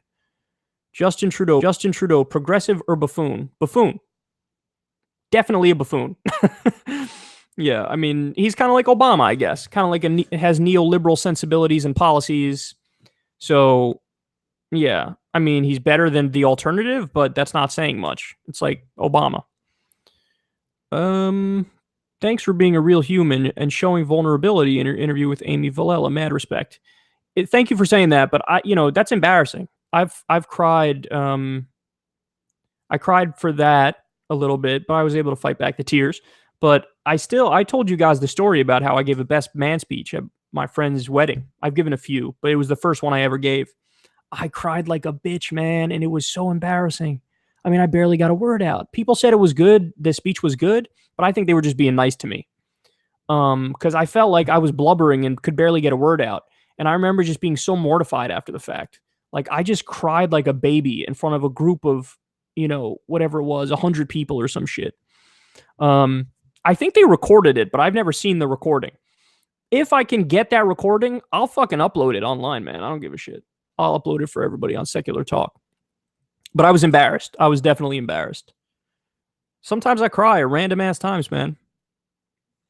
What's up from Oklahoma? Hard to believe I even found your channel being from the Bible Belt. You know what, man? That's how a lot of people find my videos, is that if you're living in the Bible Belt, if you're living in the South or the Midwest or wherever it may be, and you're surrounded by a culture of like old school conservatism and traditionalism, yeah, you're online and you're not looking for people to tell you the same shit that your uncle's been telling you his entire life. You're looking for people who might have a different perspective on stuff. So there's a lot of Secular Talk fans in places people might not expect. But that being said, the number one, it's New York, California, and Texas are the three biggest Secular Talk states. I know that as a matter of fact from the demographics. Biggest moron on the right: Charlie Kirk, Ben Shapiro, Crowder, Tommy, or Dave Rubin. That's a tough one. I actually don't even think everybody you mentioned there is a moron. In fact, I think Like, I think Ben Shapiro is smart. He's just objectively wrong about a lot of the shit he says. Crowder, I think, is a little bit of a snake oil salesman. Like, he's a little bit of a bullshit artist, but he's not stupid. I mean, he might be. But I'd probably say Charlie Kirk. From the few things I've seen of him, he's just like a fucking caricature of a human being. Like, you couldn't make a more standard, down-the-line, conservative Republican asshole bullshit artist if you made him in a lab. So I'll go Charlie Kirk for that one. Hey, Kyle, what do you think of the non-combat military activity in several dozens of countries globally, especially joint anti-terrorism training? Yes, the Sargon thing, I know. I wrote it down, the Sargon thing. But what do I think of non-combat military activity? I think it's not necessary and pretty fucked up. Like, this idea that we're the sole superpower and we can go wherever we want and we have the right, like all these, we keep doing military exercises on North Korea's border and then act like they view that as aggression and they view that as a threat. And we're like, what do you mean, bro? We're allowed to do that because we're us. And it's like, no, stop. So the idea of like us being the world police and therefore being able to do whatever we want, wherever we want, however we want, I think is just a preposterous notion, because all you have to do is stop for a second and think about, what if Russia was doing that? What if Iran was doing that everywhere? We would say that that's an unhinged rogue state. But when we do it, it's like, man, whatever, bro. It's cool. Don't worry about it. On Russia, I agree that Western escalation is relevant, but the Russians are to blame as well. The Crimean annexation happened, passenger jet was shot down, and their jets have often violated our airspace. Yeah, listen, I don't want to give everybody the misimpression that, like, hey, Vladimir Putin did nothing wrong. That's nowhere near correct, and I just want everybody to know that. Yes, Russia's to blame for a lot of stuff. But it also is the case that the U.S. is to blame for a lot of stuff, and that's not something you hear in U.S. media. So, even the Crimea example, listen, you have to go back in history to really understand the full context. So, the U.S. government made a promise to Russia that we would not expand NATO an inch towards their border. Well, guess what? After the collapse of the Soviet Union, we started moving NATO towards their border. So, they view that as aggression. And speaking of drills, military drills, we do a lot of them near the Russian border. So they view this as aggression and a threat. So they're trying to keep, Ukraine used to be pro-Russian. With the new leader, it became pro-Western. So basically Putin was saying, no, that was supposed to be kind of like a buffer zone. And we're not going to allow there to be a pro-Western leader in Ukraine. So Putin was wrong. He shouldn't have annexed Crimea by any stretch of the imagination, and I'm not defending him. But what I am saying to you is the idea that, he's purely doing offense and like the little old West is on defense, that's not true either. That's a very simplistic reading of the situation and very Western biased in a way that doesn't match up with the facts. So there is blame to go around, but I'm just trying to point out how it's not like, the West did nothing wrong and Putin is to blame for everything. There's a lot of blame to go around on both sides, which, yes, I guess was your point as well. A relative of mine was openly for Clinton over Sanders or Sanders over Clinton, but considers herself a liberal progressive. I guess you're saying for Hillary over Sanders. Tried telling she's not because of her Clinton support. What do I do? She won't accept facts of election and DNC. Zachary, all I could say is the only way to win over somebody who's like, who's a Democrat but seems to be leaning more in the direction of Hillary, is to just over time explain to them the difference in policies between what Bernie supports and what Hillary supports. You have to explain how, listen, Hillary was for the Iraq War, Hillary was for the Patriot Act, Hillary was for intervention in Libya, Hillary's for intervention in Syria, Hillary was in favor of NAFTA, Hillary was in favor of Wall Street deregulation. And just explain that this is what the record shows and that Bernie was in favor of Medicare for all forever. Bernie's in favor of free education, and he's been forever. Bernie's been pro-gay rights all the way back in the 1990s. There's speeches of his in favor of gay rights. Hillary flipped to be in favor of gay rights in 2013. That's fucking 5 years ago. That's nothing. So all you have to do is explain these things and then let the chips fall where they may. Because if they're being intellectually honest, the overwhelming majority of people are going to go, oh, okay, so Bernie just aligns with my values more. But, with some people, they'll say, no, I'm kind of like a center-right person, and I agree more with Hillary on those things. And if somebody's actually center-right and they agree more with Hillary on those things, then okay, it is what it is, and they're just center-right.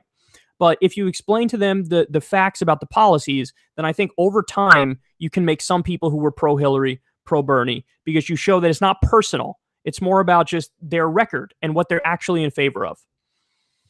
Gas prices correlated with whether current party retains power. Government removed a ban on oil exports a while back. Had forced it to be sold cheaper in U.S. Doesn't make them talking point good, just saying. Yeah, that correlation does not equal causation, is my point.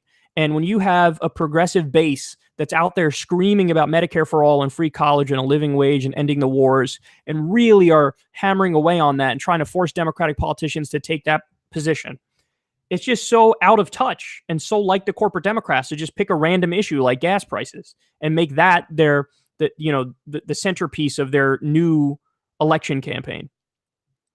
Why are you protectionist on trade? The well-being of poor people in China or Mexico is just as important as workers in Wisconsin. I'm going to come back to that in a second. You can see it as race to the bottom or economic equalizer. Thanks.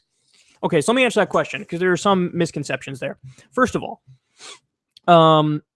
the argument that's used about how this is good for people, say in China or Bangladesh or wherever, they say, well, listen, these people would be out there, farming or something, and now they have some sort of factory job, which is a step up for them. Now, that's not a good argument because it's like praising somebody for being the tallest kid in kindergarten, because it's like saying, hey, you were really fucked before. Now I came in and made you slightly less fucked, so aren't I a hero? No. Second of all, in many circumstances, that's bullshit. You can speak to a lot of people in Mexico who are like, NAFTA destroyed us. We were better off before NAFTA. Okay. And then the third point is this. Listen, the job of government officials in the U.S., they're elected to represent the people of the U.S. I harbor no ill will towards anybody in Mexico or China or Bangladesh or elsewhere. But the job of U.S. politicians is to look out for the well-being of the American people, not the Bangladeshi people, not the Chinese people, not the Mexican people, and you can go down the list. So it's just a matter of logic that our politicians should be looking out for people from the U.S. And the idea that like, well, you maybe or maybe not are helping people or not in other countries, well, what could be wrong with that? What's wrong with that is when we had more protectionist policies, we had a stronger middle class in the U.S. Now, I'm not full protectionist. I'm not saying we should never trade with anybody for any reason. My whole argument is we should trade out of necessity. So if something can be made in the U.S., then it should be made in the U.S. And there should be incentives in place to prioritize buying and selling of goods made in the U.S. And then that's a race to the top. That's, okay, we have protections for workers in the U.S. and small businesses in the U.S., and I think overall that's a better kind of system to have.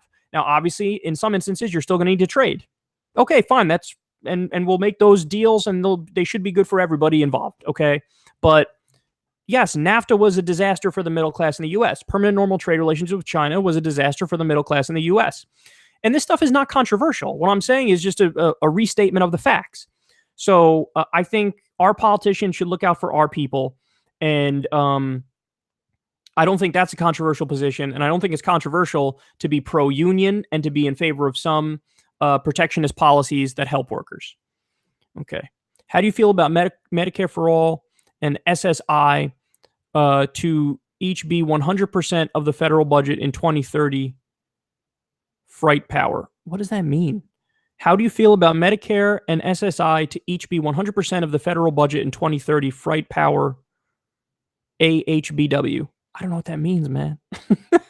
I don't know what that means. I'm sorry. Hey, Kyle. Oh, I already answered that one. Non-combat military activity. Books on ideologies and best websites for news. Books on ideologies. I don't know. I got my bookshelf next to me. I mean, I can't get a good angle to read you a lot of the titles of the books, but I read a lot of Noam Chomsky books when I was younger. I read Jeremy Scahill's book, Blackwater, when that came out. I thought that was a good book. I read Tom Hartman, The Undeclared War on the Middle Class. I thought was really good. Nickel and Dimed, I read. I'm not sure if I like that book, actually, thinking back on it. I read a lot of the New Atheists when they first came out, Sam Harris books. Richard Dawkins was my favorite. The God Delusion I thought was good. Christopher Hitchens I read. But books on ideologies, I'm not sure. I mean, I read whatever I was told to read when I was in college and getting my political science degree. But I feel like that was mostly textbook shit and old philosophical shit. As far as best websites for news, here I'll give you what I got here. Okay, The Hill, International Business Times, The Intercept, Vice News, Talking Points Memo, Vox, Newsweek, The Independent,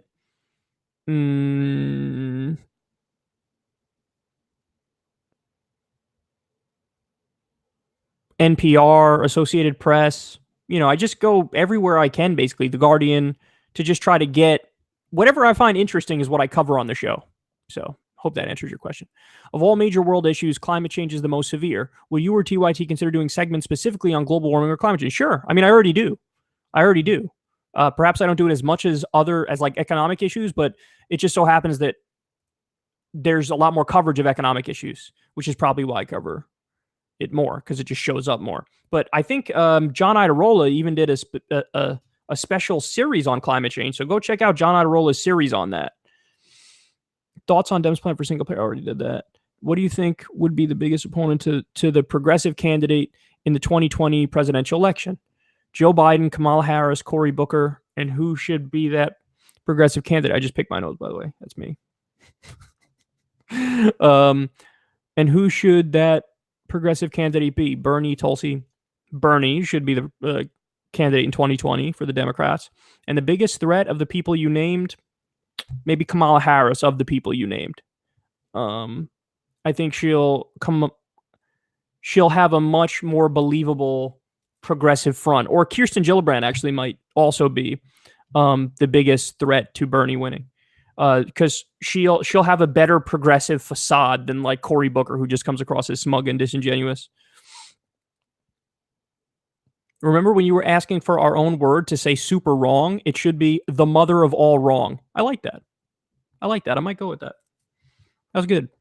Big fan, Kyle. One of probably few old millennials in your audience. No, I don't think so. There's a lot of old millennials in my office. History has shown there is always at least one superpower on the world stage. Another will fill power vacuum. Concerns? So no, I'm actually not concerned about that, because let me paint a picture for you. It's 10 years from now. Bernie Sanders is president. And instead of having 900 military bases around the world, we now have 250. The number of countries we're drone bombing is 0. The number of countries we have our U.S. military deployed to for an all-out war is 0. Is the world going to collapse? Is China all of a sudden going to start, invading fucking Japan? Is Russia all of a sudden going to expand further and start marching its way towards Germany? I just don't think that's going to happen. I think it's a very convenient lie we tell us as we wage all these offensive wars that, like, well, no, we have to do this because, hey, if we don't, somebody's going to fill the power vacuum. That's almost like a murderer going to kill somebody and then saying, like, well, listen, I had to do it because somebody's going to get here before me and do it.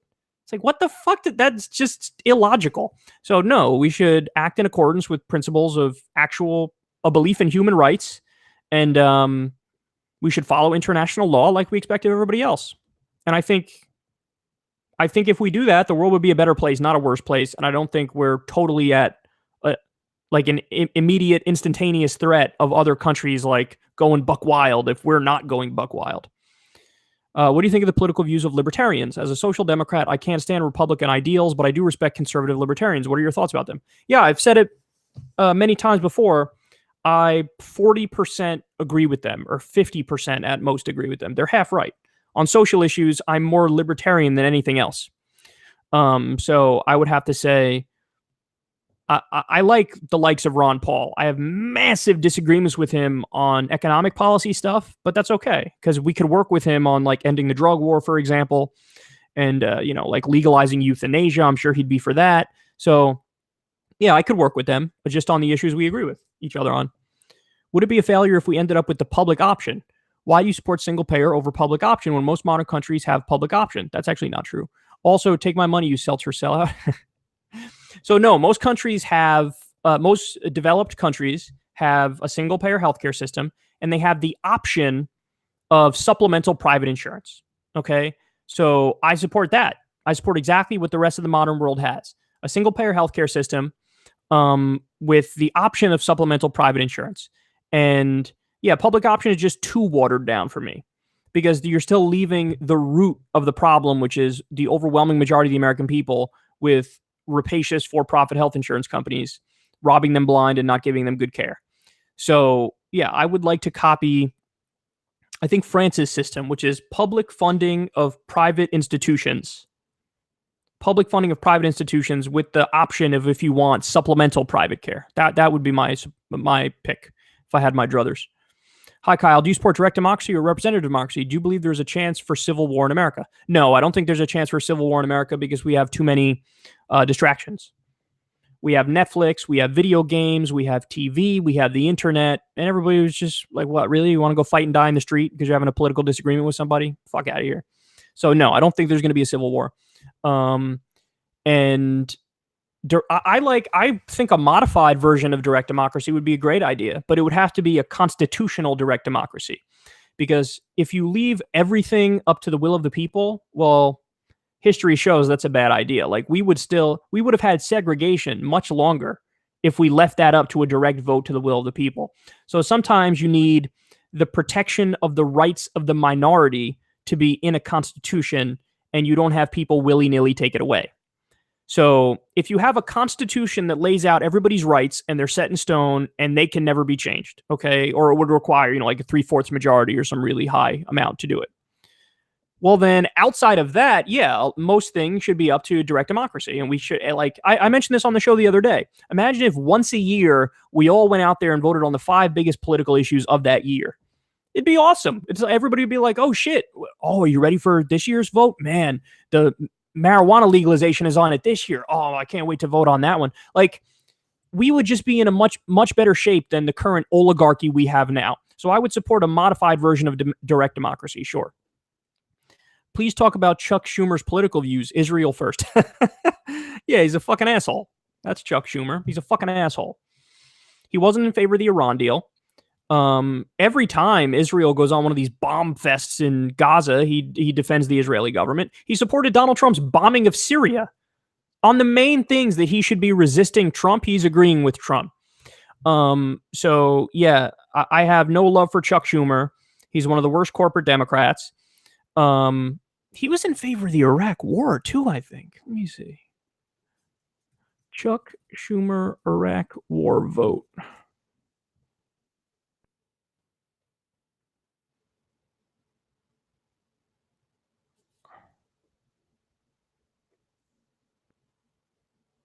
He voted for the Iraq war. Jesus fucking Christ. Yeah, he's just the worst. He's just the worst. And he's in no position to lead a Democratic Party when he disagrees with the Democratic people on virtually every issue. Hi, Kyle. Oh, I already answered that one. Do you have any concerns about what Bernie Sanders would do relevant to foreign policy if he were in office? I mean, the drone program and U.S. imperialism is so deeply rooted in our superpower history.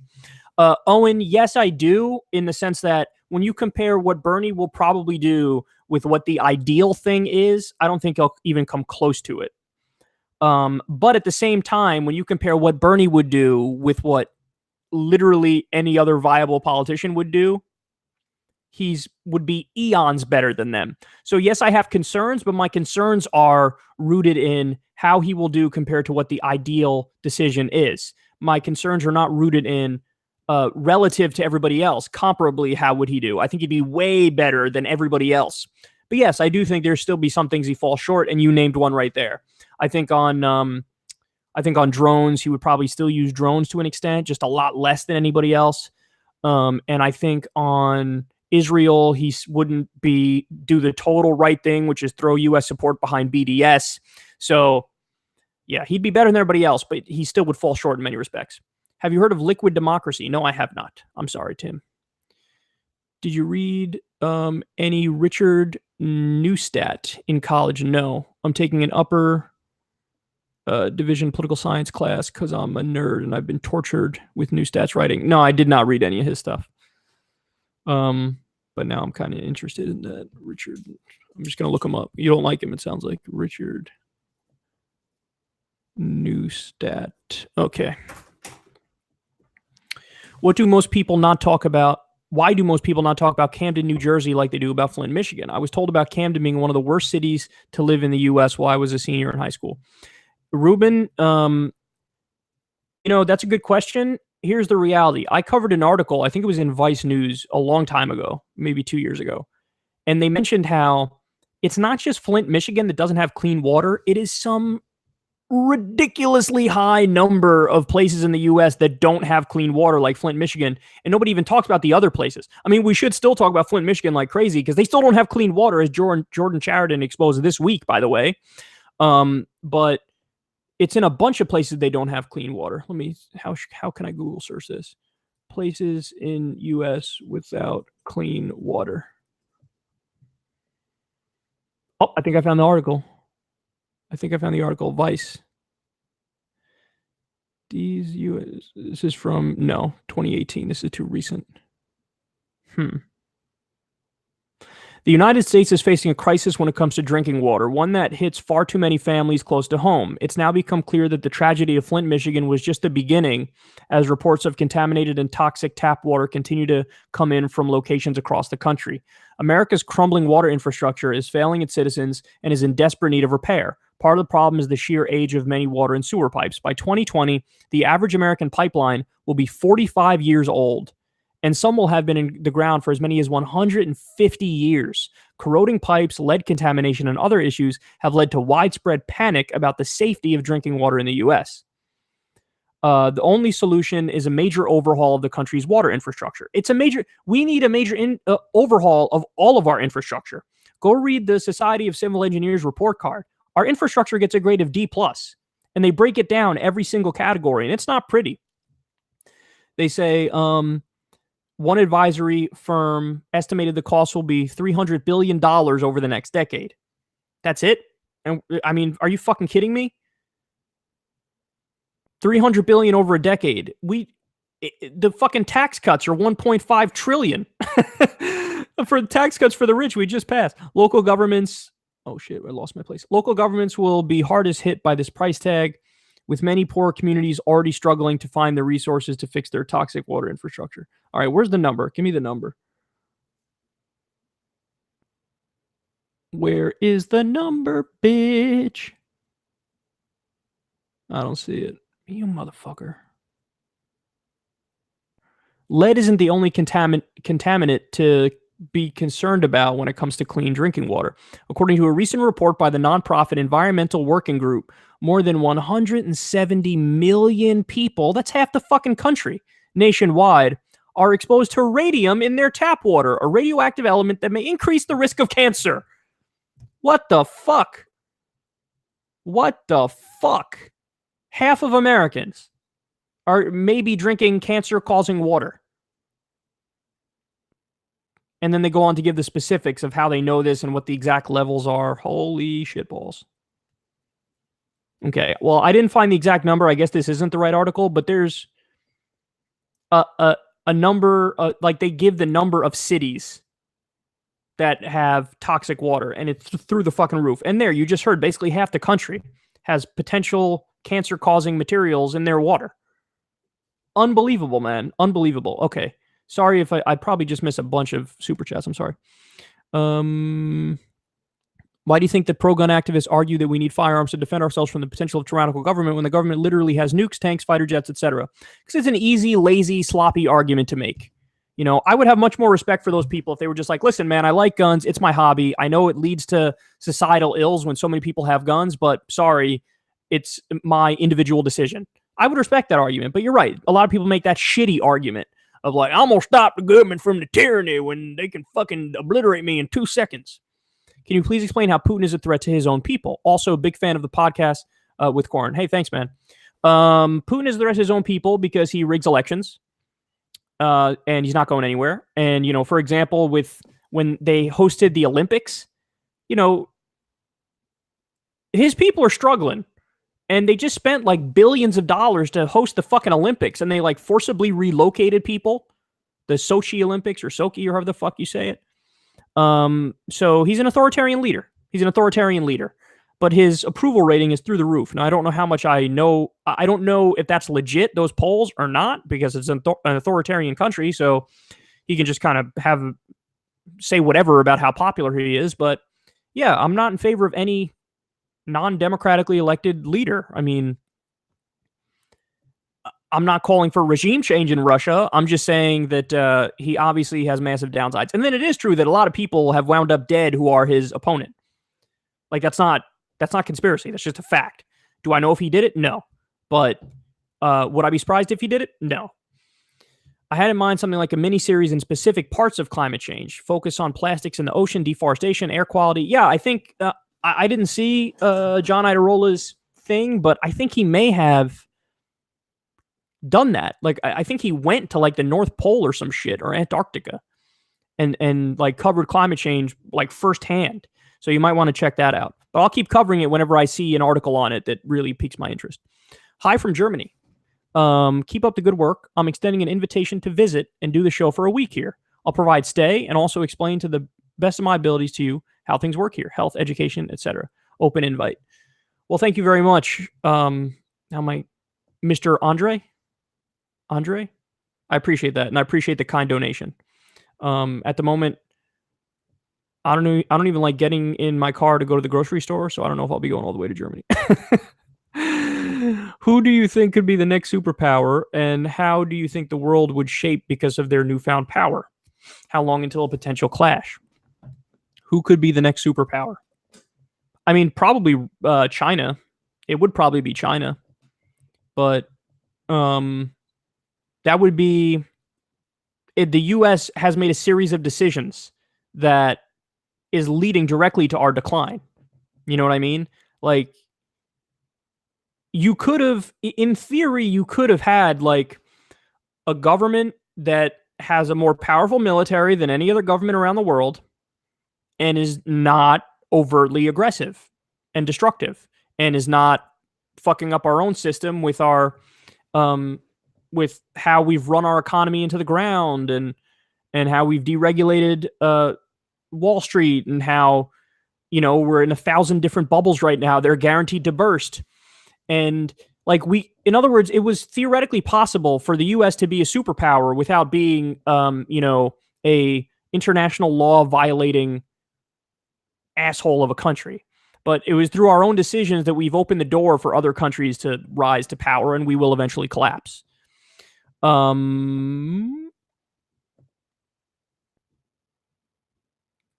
Is the U.S. on the brink of doing anything that would make you move to another country? Love you, Kyle. I mean, listen, man. If they implemented a draft, I would be forced to go to another country, because I'm not going to fight in these wars of choice, these wars of aggression, these illegal wars under international law for bullshit reasons and corporate profits and jacking natural resources. But no, outside of that, I want to stay here and fight to make the country better and make it what it should be. I want to fight to give us Medicare for all. I want to fight to give us free college. I want to fight to end the wars and stop the torture and the human rights abuses. So I'm going to stay here and fight to try to win on those fronts. But the only conceivable scenario in which I leave would be if I'm forced to go into the fucking military, in which case I will scream louder than anybody. And actually, you know what? In that circumstance, I might not even leave the country. I might stay here and fight it and go through the court system and say, no, I'm not going to do it because I don't believe in what you're doing, and this is unconstitutional. I might make a constitutional argument that should be stopped. Are peeps like Ben funded by the Kochs? Dave Rubin is a careerist. Do you think he's selling out for the far-right Patreon dollars? It's weird when they don't disclose how much they get on Patreon. I always thought that was weird too, man. Jordan Peterson was getting like $80,000 or $90,000 a month, and people were still donating to him. And then he like took it away from the public. Like, I'm going to hide this now. It's like, why? You already let everybody know up until you had fucking $80,000 or $90,000 a month or whatever it was. Like, why are you hiding it? That struck me as weird too. Like, just give everybody full disclosure so they know the deal. Now, I know Dave Rubin is funded by the Koch brothers. He has a deal with a Koch brothers subsidiary. I don't know who Ben Shapiro is funded by. Now, as far as is Dave Rubin, changing his position specifically for money, I think it's both. I think he has had a genuine change of heart. He used to be more left, and then he became like centrist, and now he's, classical liberal, aka libertarian-ish. But yeah, I think it's both. I think it's like, oh, I'm having a change of heart in the first place, and then now, since this is lucrative, I can even maybe go further in that direction. That's my take on the whole thing. But yeah, a lot of those guys are like that, man. Hi from Canada. Thanks for producing such a great show. Why are you conservative and protectionist on trade? Actually, that's a misnomer. That's a misnomer that protectionism is conservative. It's actually not. It's liberal. It's leftist. In fact, the conservative position is the opposite. The conservative position is free trade everywhere for everyone. But really, that's just outsourcing. It's like saying, hey, let's outsource all the jobs that are good paying jobs for American workers.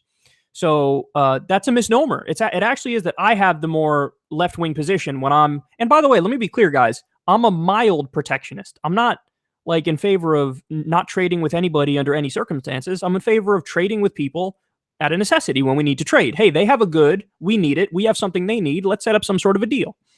But outside of that, yes, I do think the tax laws, for example, should be written to benefit the American workers and not written so that corporations can make a tremendous amount of money in profit while simultaneously fucking over their workers and paying some Bangladeshi child 12 cents an hour to make some goods. So I actually have the more left-wing position on that.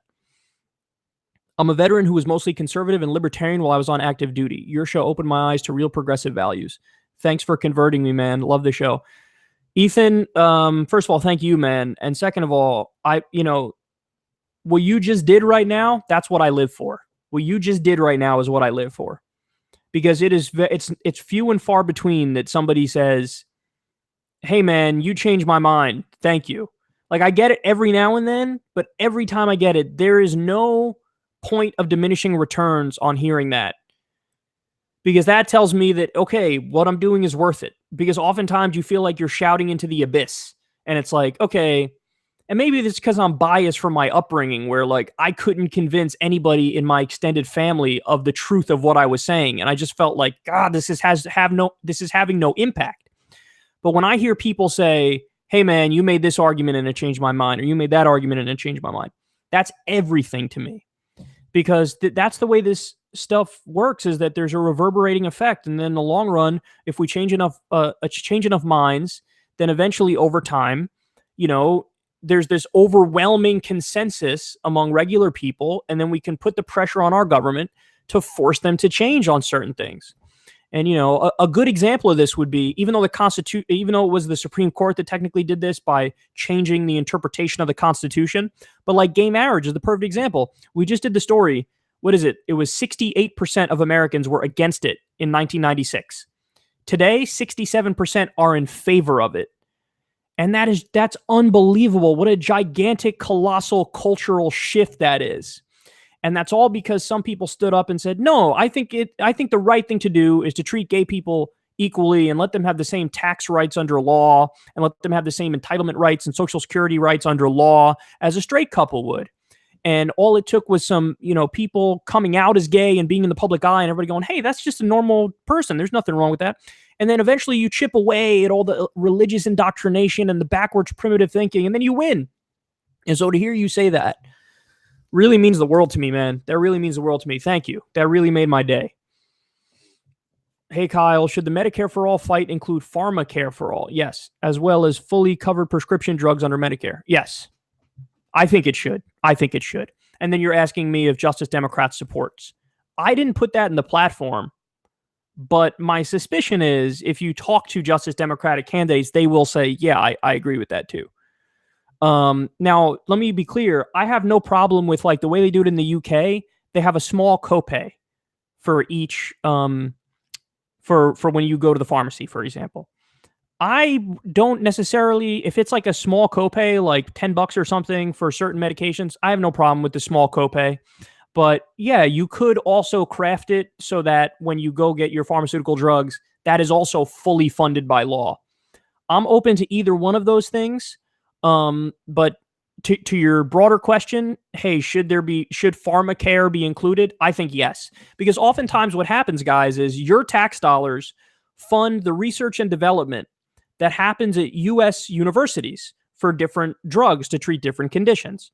And then after you paid for that, then a pharmaceutical company swoops up the rights of the certain drugs that were made, and then they charge you for it afterwards.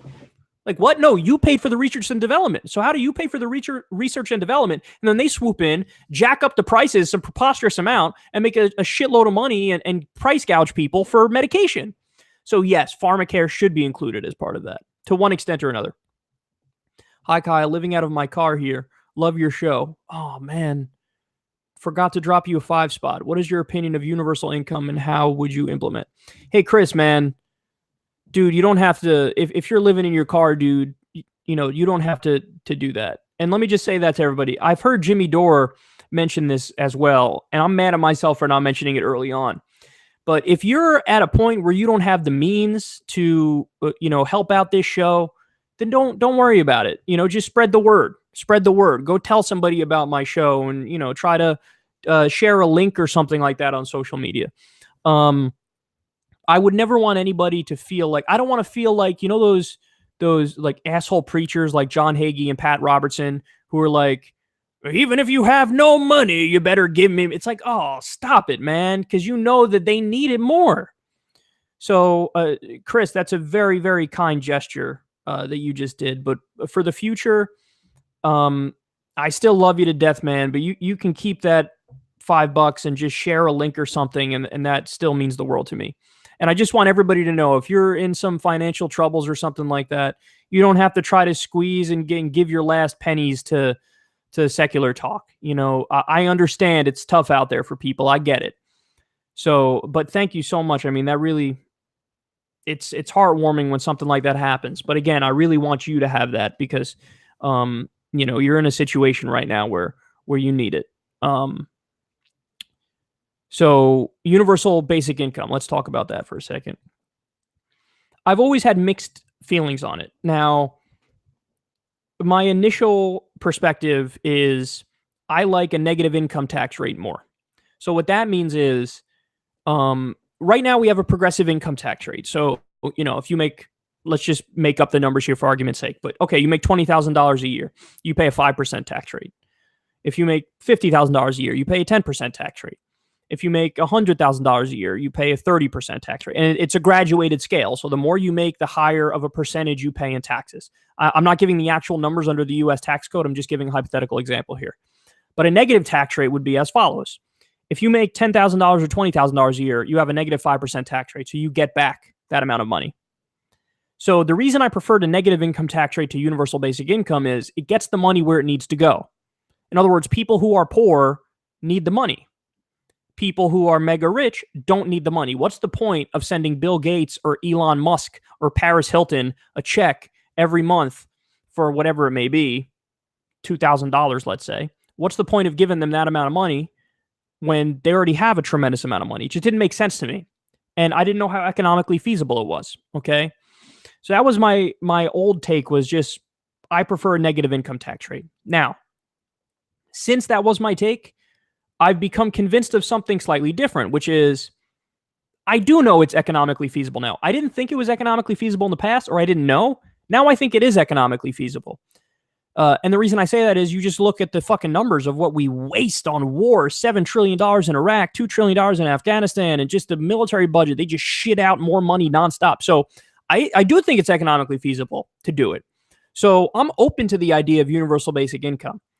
I'm still not totally convinced that doing a negative income tax rate is better or worse. Like, I don't know. I'm open to both of those ideas. I think I'd have to talk to economic experts, and they'd have to explain to me why they prefer one over another, and I would have to be convinced in one direction or the other.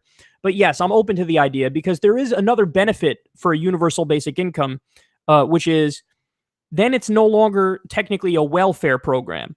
And since everybody gets it, once it's implemented, it's harder to get rid of it.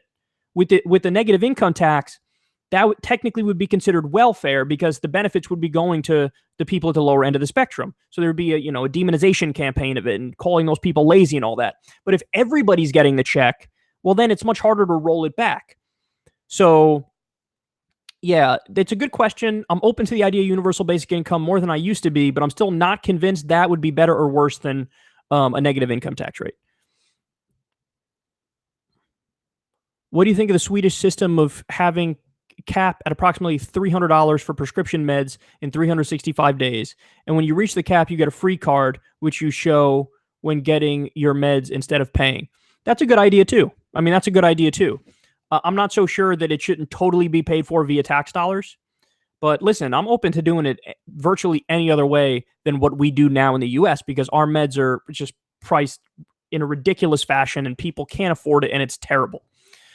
Do you think it is unfair that Sam Harris has been grouped in with the rest of the intellectual dark web? He clearly isn't from the same ideology. Yes. So I think there's variations and degrees among the people that are part of the intellectual dark web. I think it does a great disservice to a guy like Sam Harris or a guy like Joe Rogan to kind of be lumped in with Dave Rubin. Because I don't question the sincerity at all of Sam Harris or Joe Rogan for sure. He's a very sincere and genuine guy. Dave Rubin, he's changed his mind on so many things and he's made so many shitty arguments, and it's like he's been so hypocritical in many respects with like his free speech stance that it's like nobody should want to be in the same room as that guy. And don't they include some some genuine like far right-wing characters in that group too? Like, is Charlie Kirk in there? No, it might not be Charlie Kirk. I know Brett Weinstein is. I don't know. I don't think Charlie Kirk is, but yeah, I do think it's a disservice. I wouldn't lump in Joe Rogan with Dave Rubin. I think that's totally unfair to Joe Rogan. Protectionism will fuck the U.S. economy. You can't pick and choose what you want. Tariffs will be put on the U.S. U.S. dominance over certain industries will be lost, and intellectual property from U.S. wouldn't be taken seriously. Yes and no. So you're right that the way in which Trump has gone about like fighting these trade wars and making it a trade war, you're right. There's going to be retribution against the U.S. and it's going to be fucking terrible. But that doesn't mean that all protectionism should be thrown out the window, because there was a time when we had a more protectionist economy and the middle class was thriving in the U.S. and the world didn't hate us as much. So it's obviously possible. It's just a matter of how you do that. Love Kyle from Poland. Last time you called Jordan Peterson a snowflake after cutting footage just before his says in Monk debate, I'm not a victim. Retraction? I don't even understand your question, brother. No, my point was that when Michael Eric Dyson called Jordan Peterson an angry white man, he got offended. And his whole thing is, I'm the non-offended guy, free exchange of ideas. People should be able to say whatever they want because free speech is more important than your feelings. He's part of that crowd. And then he kind of really shut down and got really short with his answers as soon as Michael Eric Dyson called him an angry white man. Now, by the way, I despise Michael Eric Dyson too. I don't like either one of them. I'm not a fan of Jordan Peterson. I'm not a fan of Michael Eric Dyson. But yeah, no, of course I'm not going to retract that. Not at all. And by the way, there is also hypocrisy. David Packman pointed this out. There's also hypocrisy from Michael Eric Dyson, because Michael Eric Dyson is I'm going to argue in favor of political correctness guy. Well, if you're arguing in favor of political correctness, then don't attack Jordan Peterson for his race. Why'd you add white in your attack? Like, angry white man. Well, that's obviously you're not being politically correct by saying that now, are you? So you're claiming to be for political correctness, but that's not a very politically correct statement. So there's hypocrisy all around there. Veganism, it seems like more introspection is needed from public figures on this topic, especially if they are taken seriously on environmental ethics. Yes, so I've spoken about veganism before, and to my surprise, I was attacked by vegans after my relatively pro-vegan comments. So the comment I made about veganism was, I see how it is, morally speaking, it's a preferable system, because to be a vegan, that doesn't require anything be killed so you can eat. So I see from a moral perspective that makes a hell of a lot of sense. But then I guess the second part of what I said really pissed people off, which is that I have been so brainwashed and indoctrinated and raised in the environment of eating meat that for me, it would be really, really, really fucking hard in order for me to do something like totally give up meat or have, only non-animal products. So I see the moral appeal of it because there is something about having a totally clear conscience where nothing was died, so nothing was killed so that you can eat. So I see the moral appeal of it, but in terms of every other aspect of it, I don't know. It would be very hard for me to do. I am totally against factory farming, though. I want to be clear about that. There needs to be really strong rules against factory farming, strong laws against it, and they got to get rid of these ag-gag laws, which make it so that that you're not allowed to record the terrible treatment and torture of animals. Can we all just agree at a bare minimum, no more torture of animals? I hope we can get everybody to agree to that. What's your opinion on Paulette Jordan, the progressive candidate running in Idaho, because she seems like JD material? However, we have yet to see any type connection. Are you aware of her? No, I'm not aware of her. I'm not aware of her. She's a progressive candidate running in Idaho. Is she doing a state race in Idaho, or is she running for U.S. House of Representatives? Because to this point, Justice Democrats is doing only national candidates, and then they sprinkled in some governors. But I haven't seen them get involved in any like more local races like Our Revolution is doing, for example. I'm trying to make sure I get all these in, guys. I'm cruising through them all to make sure. Let me tell you, they don't make this easy. The super chat thing. Like, I know I'm missing a bunch of these. What's your... how come you never did a piece on the new Supreme Court ruling where employees can't sue their employer or join in a class action lawsuit? Look up the latest of this American life. It's about an abusive working condition. Yeah, I didn't see that article. It probably was just because it landed right when I was not online. You know what I mean? So like I did a show and then I wasn't online for like a half a day or a day, and then it was in and out of the news. But it's a Supreme Court. I did hear whispers about this though. They can't sue their employer. Yeah. So correct me wrong if I fuck up the facts here, but they ruled against class action lawsuits. So like it's forced arbitration now, right? So the Supreme Court is basically ruling on the side of arbitration, which means it's like a private court system. So if you have a problem with a company, you're forced to go to the company, correct? And then they get to determine whether or not there's merit to whatever issue you have. I think that's what the ruling was, and that is a terrible ruling. Listen, the Supreme Court now is majority conservative. So since it's majority conservative, there's going to be a hell of a lot of shitty rulings coming out of there. There's going to be a hell of a lot of shitty rulings coming out of there. So buckle up, man, because I'm expecting, worse and worse and worse rulings. And there was a big case that they were just hearing. And I was already kind of cringing, waiting for the articles to come out about that. Let's see. What was the issue? What was the issue? Was it an abortion case? I'm not sure if it was an abortion case.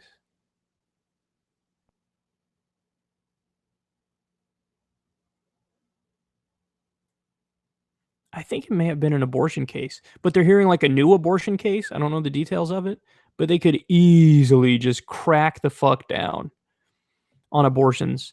Like somebody said earlier in the stream, there's Roe versus Wade, and then there was the fetal viability case from the 1990s, they said. And then there might be a new one coming down the pipe here, which could get ugly, man. It could get ugly.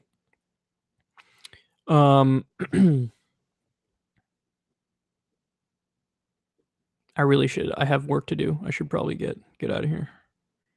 But I do enjoy these live streams, I must say so.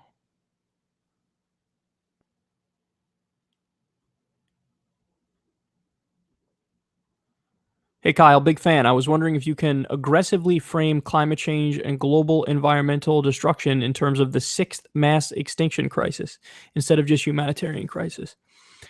Yeah, I've struggled to.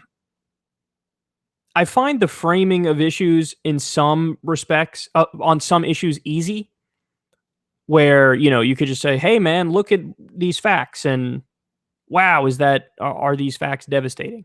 And then the framing kind of comes naturally. But there are some issues like climate change where I'm not well versed in science, but I can tell from the articles I read that we're really probably past the tipping point. And I struggle to communicate that effectively to people. I don't know why. I've always struggled with that on the issue of climate change, because every time you almost sound like you're bullshitting when you're telling the truth about how fucked we are when it comes to climate change. So I've struggled with finding a way to message that and frame that where everybody really gets it, And you're right. I mean, haven't there been articles at this point that talk about, hey, yeah, we're in the middle of a mass extinction event because of climate change? Listen, when the famine hits and the drought hits and the wars over water start, that's when everybody's going to go, oh, wow, we are way too late in actually addressing this now, aren't we? So I've struggled with how to frame that. But yeah, I admittedly, the articles, the websites I go to don't have enough articles on climate change, which means I therefore cannot cover it as much. But I got to I followed a Twitter account recently that should give me some good stuff. In fact, let me tell you the name of it. Eco something. Yeah, Eco Watch, I think it was. They had some really interesting articles. And I was like, okay, I'm going to use this outlet for more climate change news. Kyle, your thoughts on the many dual citizens running our country? I have never thought of that or read about that or any of this, but I'm getting a little hint of like, it's the Jews. Like, that's what I'm reading into your comment. Now, maybe I'm being unfair, but are you saying dual citizens with the U.S. and Israel? Because I don't even think you need to get conspiratorial to point out the fact that the United States government seemingly always does what Israel wants. I don't think that's conspiratorial. It's just factual. But, that has nothing to do with their religion. It just has to do with the fact that wealthy corporate interests run our government. And IPAC is a special interest group that also runs our government. So they get whatever they want in terms of policy. If we get the money out of politics, that helps fight back against that. Cavs or Warriors, and is LeBron the GOAT? Great question. So I think the Warriors are going to win, but I kind of want the Cavs to win because LeBron keeps showing. I keep getting more and more impressed with LeBron, and I think he might actually be the GOAT. Now, that's not totally correct yet because he doesn't have anywhere near as many rings as Michael Jordan. But then again, Michael Jordan doesn't have nearly as many rings as Bill Russell. So is Bill Russell way better than Michael? These are all weird conversations, and it's hard to get like an objective metric to get everybody to agree on. But here's what I can tell you. LeBron is without a doubt the most versatile player, the best all-around player I've ever seen, ever, because he can do everything. I mean, the guy could literally do anything from playing fucking point guard and being as quick as other point guards to playing fucking center. Like, he's just so goddamn versatile. He makes everybody around him better. He's a winner and a half, and he's carried the entire fucking team every step of the way, which is why I think it's probably going to be Golden State. But I'd like to see LeBron pull it out just because it'd be so goddamn impressive. Please consider debating YouTuber Vegan Gains. You are conscious enough to your moral system. It would be a great debate. He leans right. You could debate on some political points as well. That's weird. So he's a vegan, but he's also kind of right-wing? That's really weird. I think that may have been the guy who went after me, though, the last time I spoke about this issue. I basically said the same thing. Like, I see the morality of it. It would just be hard for me to do it because I'm so immersed in a society and a culture where I ate meat. And I have chicken all the time. I kind of cut out the red meat, but I have chicken all the fucking time. It'd just be hard for me to quit. But I think it may have been him who came after me the last time I talked about this. And I was like, wow, you're a douche. because I'm not like if anything, I'm giving vegans a massive compliment when I say what I said. But he took it as like, oh, what an idiot. He's like, oh, he's not gonna become a vegan because, even though he said this obviously makes more sense. What an idiot. And it's like, wow, you guys are the worst recruiters for your cause of anybody I've ever seen. Your thoughts on UK politics?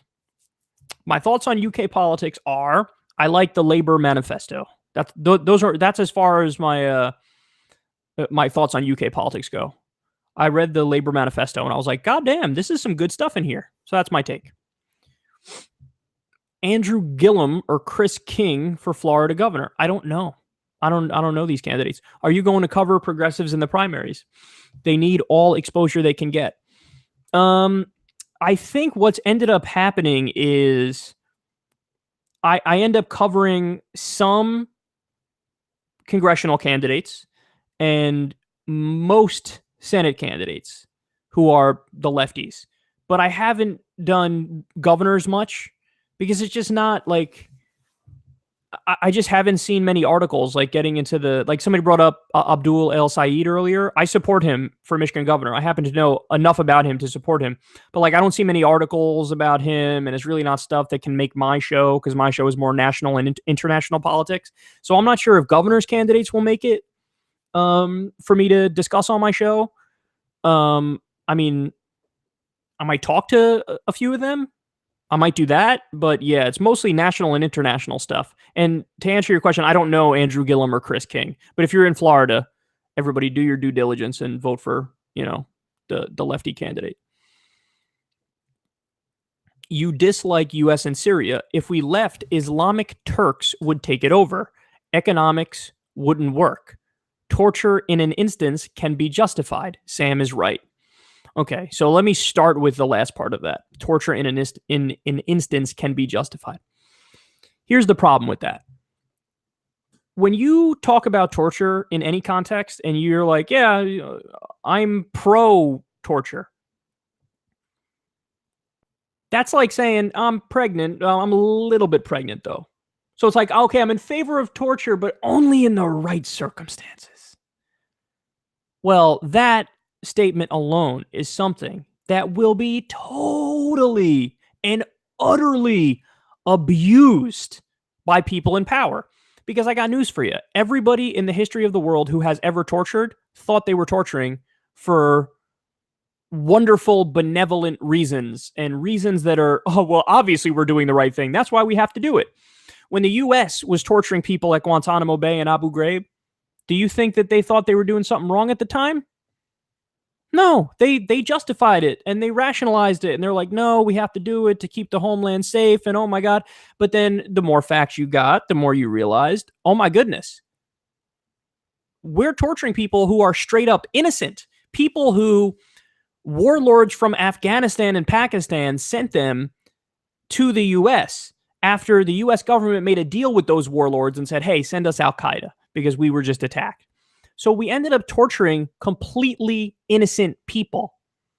Now, my contention is that is always how torture will be used. Always, always, always. Once you open the door to it, that's it. That cat's out of the bag. And now we're torturing. And now, even though you think like, oh, we're only going to use it in the situations where it's obviously necessary and we need it, it never manifests itself like that in reality. In reality, once you allow torture, it's all systems go. And it's like the precedent you set. Even if let's say Obama was president during when 9/11 happened. And then people would make, oh, but Obama is so reasonable. So obviously I trust him whenever he would use torture. Once you set that precedent, well, then guess what? Who got elected next? Donald Trump. So even if you trust Obama's judgment with that, well, what happens when Trump gets in there? You trust his judgment with that? That's the point. There's no such thing as a little bit of torture. So it's just, to me, it strikes me as comically devoid of a historical understanding to talk about it as if we live in a vacuum. You know what I mean? So that's the problem with that. Now, as far as Syria, the U.S. has no right to be there. It's as simple as that. We didn't declare war through Congress, and we have to do that under the Constitution. So it's illegal and it's unconstitutional that we're there in the first place. So we're violating international law and we're violating U.S. law by being there. And of course, Assad is no direct threat to the U.S. So why the fuck are we there? Get the fuck out. That's my take on it. Now, if for you to argue your position, you need to say, okay, well, Congress needs to pass a declaration of war that allows us to be there. So in other words, my position is the default position. We don't have, it didn't get passed through Congress. So I'm just right when I say it's illegal that we're there. So for you to have your position be correct, you would need them to pass a law through Congress that declares war. And you would also, by the way, need to sort out the situation under international law because it's illegal under international law while we're there. And furthermore, why are we attacking the people who are fighting the Islamists and the jihadists? Because that's what's happening. We've been bombing the Syrian government who's fighting jihadists. So you're a little, all over the place in your interpretation of the facts here. And then I don't even know what your sentence mean when it says economic wouldn't work. What does that mean? Are you going back to the protectionism thing that I brought up? Because I already discussed that like 2 or 3 times. Okay. I got a little worked up in that one there. Not too much, but just a little bit. Got the engine revved just a tad. How long have I been on air for? You guys got, let's see. Yeah, I'm not sure. I am not sure, bitch. I gotta say, I mean, granted, we're doing this in the middle of the day on a Wednesday, but the numbers are not too impressive for this here. The numbers are not too impressive. I'll blame YouTube. I'll blame YouTube and their shitty goddamn algorithms. Hey, how many of you guys have done the thing where you, oh shit, what should be done in NAFTA renegotiations? I don't know. That's way too complex a question for me to try to answer on the live stream. And I don't know the provisions off the top of my head. I'd need to go through it with a fine-tooth comb. But NAFTA led to a lot of U.S. jobs being shipped out. So we would have to address that first and foremost, the loss of good-paying middle-class jobs in the U.S.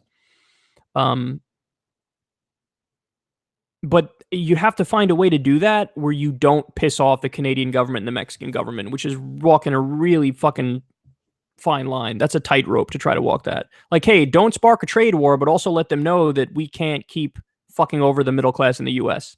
That's difficult. LOL, I doubt he's heard of you. He's from Canada. VG is cordial. You don't necessarily have to discuss veganism. Okay, you're talking about that guy again. Vegan gains. Yo, I'm a vegan from Kentucky. Don't mind the extremists. They mean well, but please don't lump us all into that category. I would just ask to please cover more factory farming atrocities. Love the show. Yeah, it's a good point. Factory farming stuff is terrible. Oh, let me recommend something. Glenn Greenwald did a great investigative report on factory farming recently, and he did a report on dog experimentation. So that is like dark stuff, man. But check out Glenn Greenwald's thing on dog experimentation. This is one of his main issues. He loves dogs and he loves animals, and he's very, very involved in this fight in the for animal rights. Okay, William Yang says Karl Marx's 200th birthday was a while back, but what's your response to it? I don't know. Also, what's your opinion on Norman Finkelstein? He's a great expert on Israeli-Palestinian conflict who's worth a look. I'll take a look at Norman Finkelstein. I've heard that name before, but I'm not sure I've seen much of his stuff. Norman Finkelstein. As far as Karl Marx's birthday, yeah. I don't know. I'm not a Marxist, man. I'm not a Marxist. I know some people who listen to my show are. I'm not totally. I'm in favor of regulated property rights. I don't think, property rights are inherently evil or bad or wrong. I'm in favor of a regulated version of it. I'm like a democratic socialist or social democrat. So I fall somewhere in that category there. So I don't have much to say about Karl Marx's birthday. How do you feel about civil criminal penalties for parents whose kids use their guns to murder?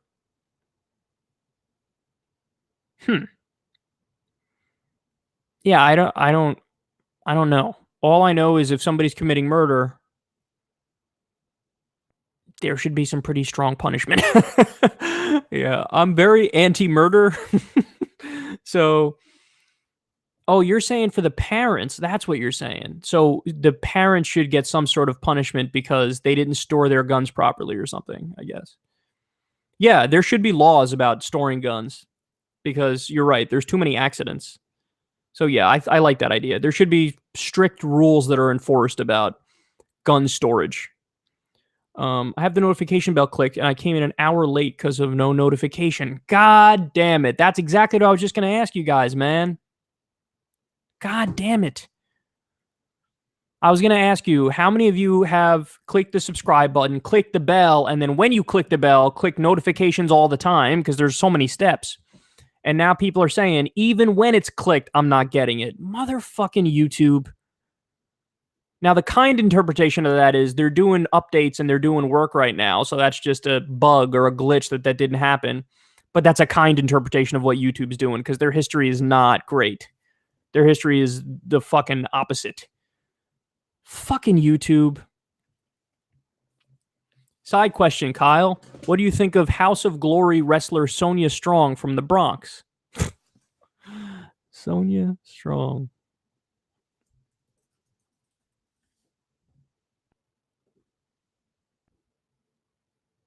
Is she on WWE? Did she make it to WWE? Or are you saying she's only in this federation? I'm not sure I've ever seen her on WWE, but maybe Vince will take a look at the talent. You know, I'm totally out of the loop of the local like wrestling thingies. All I know is WWE obviously is the behemoth and almost like a monopoly at this point. But then is TNA still around? Is it TNA wrestling or is that an old one? And then there's the New Japan Pro Wrestling, which I haven't seen much of, but from what I've seen, they're better. Like they do quality matches where they really, really focus on the wrestling, which I'm an old school wrestling guy. I'm a traditionalist. I like to see good matches. How important of an issue is the national debt? I seem to get mixed responses about it. It's not that important an issue. And here, I'll tell you. Now, they like to cite the actual number, like what is it, 17 trillion or whatever it is. By the way, they stopped under Trump. All of a sudden, the Republicans don't talk much about the national debt anymore. They did back when it was Obama. 16 trillion. And now it's like what, 17 or 18 trillion dollars. They don't bring it up anymore. But here's the thing. You have to look at debt to GDP ratio is a better indicator than just the raw number because the debt to GDP ratio explains more about the context of it than the raw number of how much in debt we are. And it's not that big of an issue. There are some MMT economists, in fact, that say it's virtually a total non-issue. Because we control our own currency. And when you control your own currency, as long as you don't have a destabilizing geopolitical circumstance like a war in our country, then you're not going to get like inflation or hyperinflation or anything like that. So in other words, they're saying the interpretation of like libertarian economists and Austrian economists is just factually wrong, and that when you control your own currency, it's a lot more malleable and you could do a lot more different things with it than what those people think. So you're really not risking. The only time you're really risking inflation or hyperinflation is if there's some sort of destabilizing geopolitical circumstance like a war. Outside of that, if you control your own currency, you can run deficits and increase the debt, and that's fine. In fact, public deficits equal private surpluses. So as there's more public debt, the market actually does better. That's the way the argument goes from MMT economist Stephanie Kelton. Areas where you and Jimmy Dore don't agree. I'm closer to him than I am to you. I don't know where me and him don't agree. Yeah, I don't know where him and I don't agree. So I don't know what you mean when you say you're closer to him than you are to me. I mean, I guess he seems to be pretty big in favor of the third party route, which is, I guess, why you're saying you disagree with me, and you're more on his side. But I don't think he's wrong. I'm just in favor of an all of the above approach. So, while his approach might be, no, I think the third party is the way to go, I would simply say to him, I agree with that. And anybody who wants to fight in that way, I support you 100%. But at the same time, it's not intelligent to tell people in states with closed primaries that they should unregister as Democrats. And to be fair to him, he's never done that. He's never said that. But if he were to say that because he loves the third party route, that's giving up your vote that actually counts in a state like New York. So I'm just in favor of an all the above approach. In order to beat the corporatists and the establishment, you have to try every imaginable avenue. And as rigged as it is in terms of taking over the Democratic Party, I would argue it's even more rigged going the third party route because they can't even get ballot access. I mean, even the Green Party doesn't, they don't have it in all 50 states. So never mind starting a new third party where you have to get ballot access everywhere and then also unrig the system and the giant bias against third-party candidates. It's just more work to go down that route. Now, again, I support everybody who tries it because I support progressive candidates no matter where they fall. But my understanding is that that's Jimmy's position too. He supports progressive candidates wherever they may be. So since that's the case, I don't know why you'd think me and you agree more with him than me or whatever the case is, because him and I probably agree on 90% of issues, maybe 95% of issues. How would you feel if there was a viable communist party in the U.S. that actually won races and hold a few Senate seats? I mean, it would depend on what their platform is and what policies they support. But as I just mentioned recently, I'm not a communist. I don't agree with that. I'm like a libertarian leftist. Libertarian on social issues, leftist on economic issues. Very much a social democrat or a democratic socialist, somewhere in that ballpark. So I don't know. I mean, I might support some of those candidates just because if we go with those candidates, we might actually get social democratic policies. You know what I mean? Like, I'm in favor of supporting candidates that are to the left of me because they never get anything they want. They never get everything they want anyway. So since that's the case, if you support candidates to the left of you, then you might get actual social democratic policies. So I might consider supporting some candidates for that reason, but not for the reason that I actually believe in communism, because I don't. Do you agree that the concept of reporting restrictions is dangerous, especially in the UK's version? Tommy Robinson is right to call attention to it. Well, no, it depends, because I'm a free speech absolutist, and nobody can question my credentials on that front. But that doesn't mean that you don't have, rules against direct threats of violence. That doesn't mean you don't have rules against screaming fire in a crowded movie theater or whatever the fuck.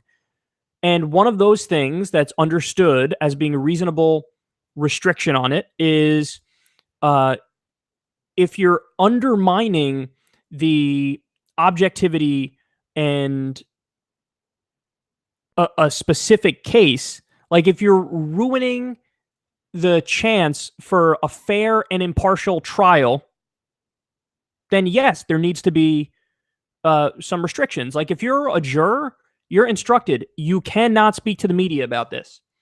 Now, is the counter argument to that, okay, you're violating that person's free speech?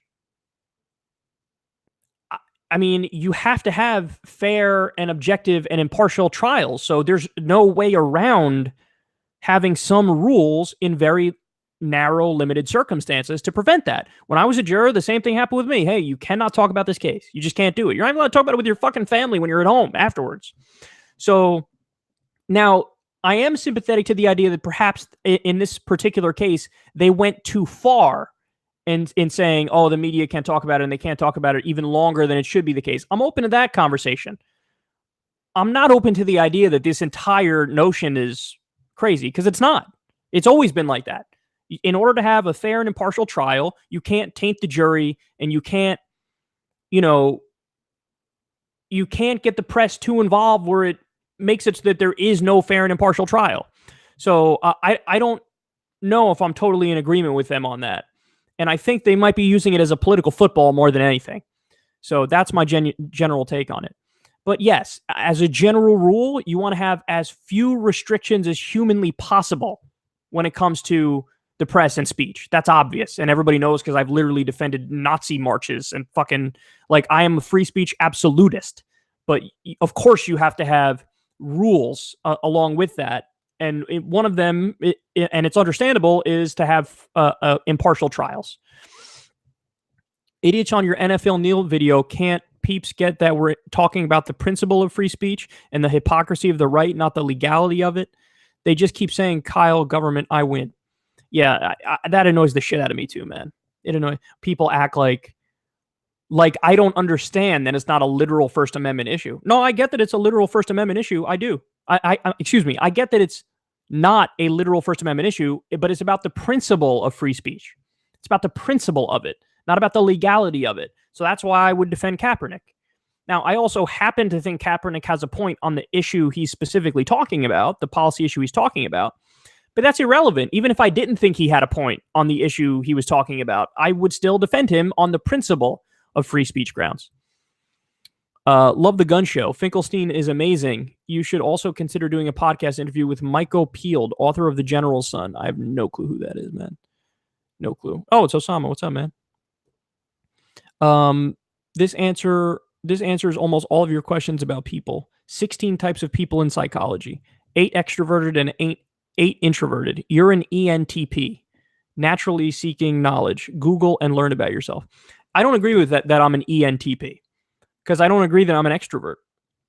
I'm an extrovert when I do my show, but actually, in my life outside of the show, I'm pretty goddamn introverted. In fact, really goddamn introverted. Like, I love alone time. Love it, love it, love it, love it, love it. I know people who can't stay at home for 8 seconds without going nuts and wanting to go out and talk. So I think it's just an assumption that I'm an extrovert when I think I feel more like an introvert. So, and I'm sure that if I take that test in different moods, I will get different results. So I'm not sure how accurate those tests are. I just checked my notifications and I wasn't notified that you were live. Fucking YouTube, man. They really are shitty. God damn it. They're really shitty. It's annoying. Would you ever go on Sam Harris's podcast? Yes. Your opinion on Douglas Murray? Not a fan. Your opinion on radical anarchism? Will you be interviewing more leftists? My opinion on radical anarchism. The only thing I could say about anarchism is I read Chomsky's book on anarcho-syndicalism. But I read it when I was young, and it was a little over my head, if I'm being totally honest. But having said that, I see where they're coming from. And I think there's an argument there, but it's just a little too idealistic for my tastes. I've often said this on the show. I consider myself the ultimate empiricist, which is that all it takes to convince me is to show me, to prove it to me. So I know that there are a lot of people out there who are rationalists. So they think more, okay, what conceivably could be the best possible system? And then they want to try to create a system in accordance with that. To me, that's a little too utopian and ideal. And I think I have a little bit lower expectations for human nature and human beings than others do. So that's why I say I'm the ultimate empiricist, because if you show me that something works, I will believe that. And I'll advocate for that. But if all you have to show me are, idealistic theories, or I don't know if this is a word or not, but I'm going to say it, potentialities. If all you have to show me is, hey, I think this can work well, I'm not sold. So that's why I say I'm like a social democrat or a democratic socialist, because those are the systems I see that work the best in the world, that have the best results, that yield the most happiness. So I don't know. I'm not in favor of radical anarchism, but there are guys who are a hell of a lot smarter than me who are. Noam Chomsky, anarcho-syndicalism, he's in favor of a system like that. He's a hell of a lot smarter than me. I don't know. You guys read and you determine whether or not you agree with a system like that, or whether you agree with some more mild social democracy, which is what I favor. Could you cover how 80% of climate change caused by animal agriculture? Also, by how many of our diseases are caused by animal crossover? Is that true? 80% of climate change is caused by animal agriculture? That's a really high number. That's a really high number. Will you run for president? And do you think the world would be in peace? Greetings from Switzerland. Will I run for president? Ask me that when I'm 35 or older, when I can run for president.